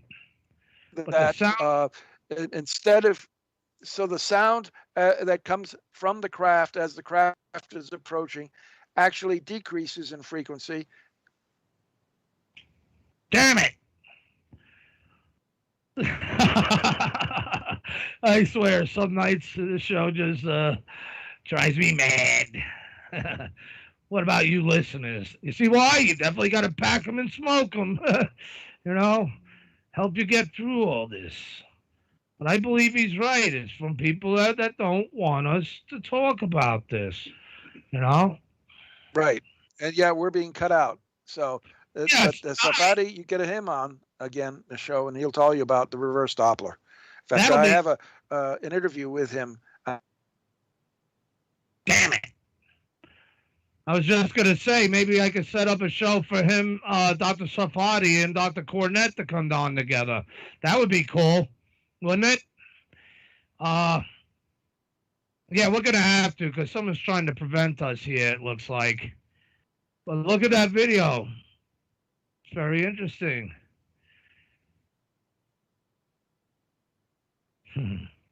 Interesting times indeed, and I don't have... Anyway, it's 1:00. Yeah, it's 1:00, and I think we're getting a message that this conversation is not going to be allowed to continue. Indeed, but did you hear me on my thought? Maybe would you be willing to be a guest on with Dr. Sarfati on this show to talk about this stuff? Sure, I'd love to. I've been on shows with him before. Okay. All right, that sounds good. I'll let you know what I find out there. And indeed, we definitely got to pick this subject back up, and that's a good cliffhanger anyway to leave the show on. So I'd like to thank you very much for your time, sir. But before that, do you have any conferences or anything upcoming or anything that you would like to say to your audience about anything you'd like to say about what you're doing or what's going on? Oh, crap. Why me? So... you have any news or anything that you would like to tell the audiences before you go? Any conferences or anything upcoming that we should be alert to? Only that I was on a radio show for 3 hours yesterday. And it was about all of the same stuff, but it also included the fact that I was asked to help a woman in need by an discarnate voice, and I helped her for 7 years exactly, and she was extremely psychic, and even tested by the Princeton Paranormal Lab, and she could see into the future and everything else. And when she died, she came back to me, and then her spirit was on camera, was beamed up into a second sun in an overhead cloud at her gravesite. My mother and I watched it. as a golden beam of light came down from a second sun.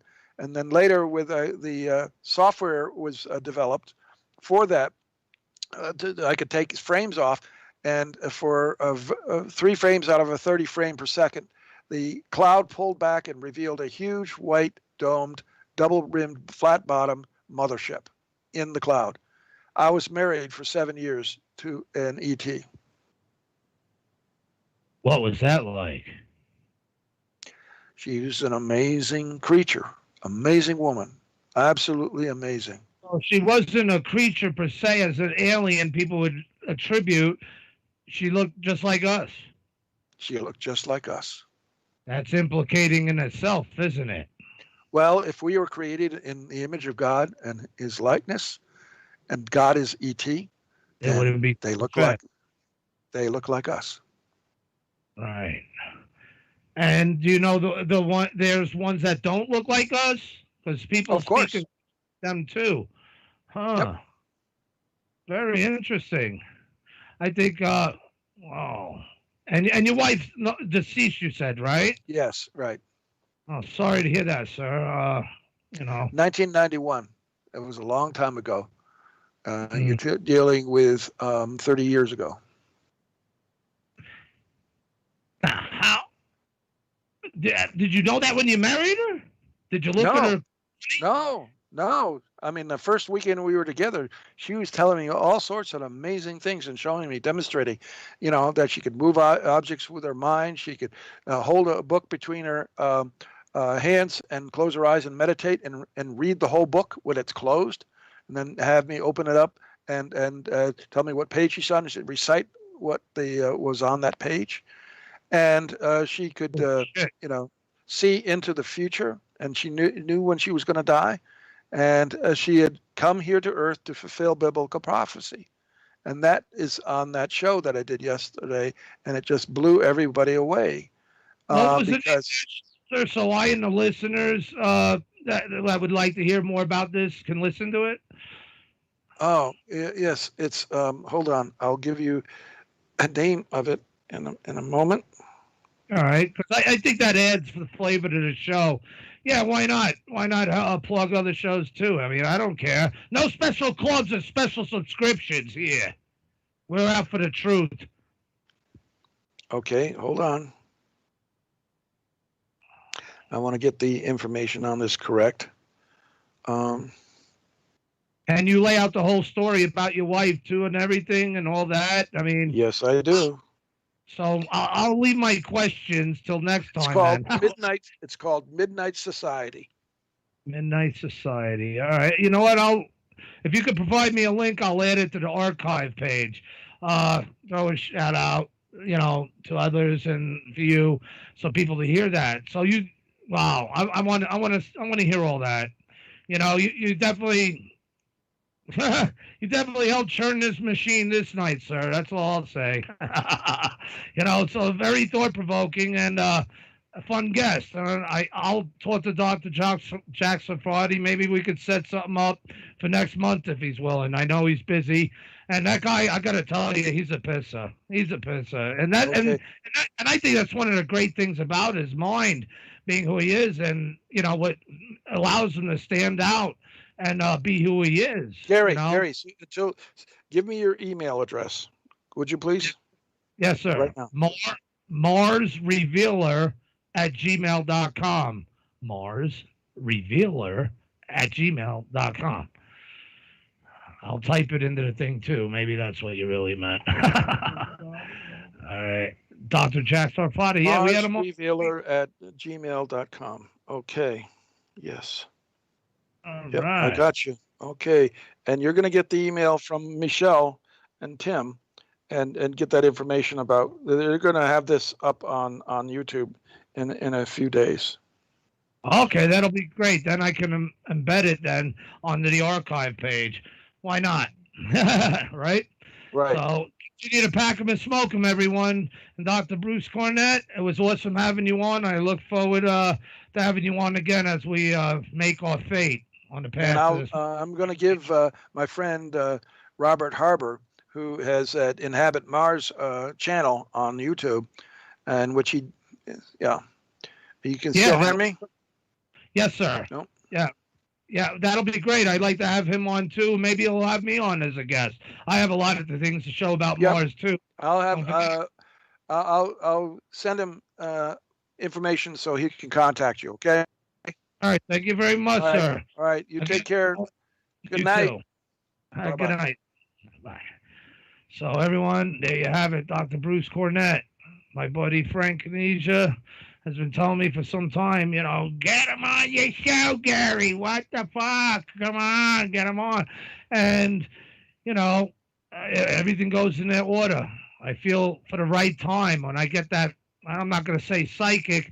To me, I just get the sense of like a zap, like it's time, or that this person, such and such, will be good for this, such and such. It's weird. I'm crazy, remember? But I'm really fascinated by that face in that valley, Wallkill, whatever it is. An insane asylum on the top right side of the face. The right thalamic region. People said I was crazy, and you don't know what happened to me when it happened, when that happened. And I still can't fully explain it. But according to some of the guests on this show, and thinking about it, Mean Green can appreciate this from previous discussions, personal, that, I might have died, but was helped into an alternate universe, reality, similar, but for a purpose, for a new timeline. I wasn't lying when I said I'm phased back through time as well as this show. I'm crazy. We'll see. I do know that there were things that was done to me that, again, the past couple guests, listeners to this show could appreciate, had really took me aback. And I asked, I have personal reasons. I don't have to explain it to every fucking body on earth, because it doesn't deal with them. But yet, it probably does. Maybe not all of them. I'm not something special that these things have happened. Other versions of yourself out there. You can't make this shit up. I'm crazy. All I gotta say, until next week, I don't think the week after there'll be a show. My co-producer, Mean Green, has got some things, personal things to deal with, and it is what it is. And we wish him the best in that. Fucking awesome, to be honest with you. It's going to be much better. And for him as well as for the show, in my opinion.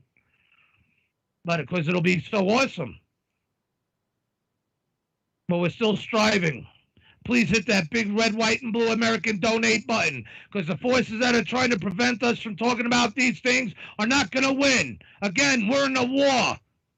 I'm here to secure our fate down through time as we make our fate to usher in the Martian revelation. What else can I say? It's just all mixed up.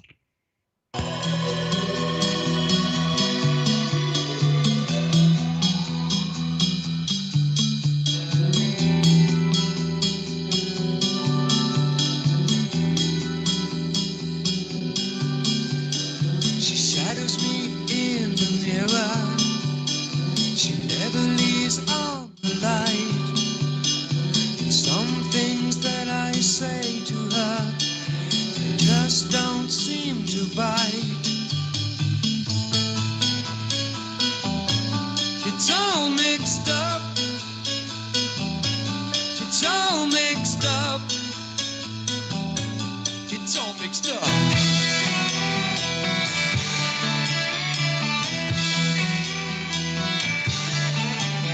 She tricks me into thinking I can't believe my eyes. I wait for her forever, but she never does arrive.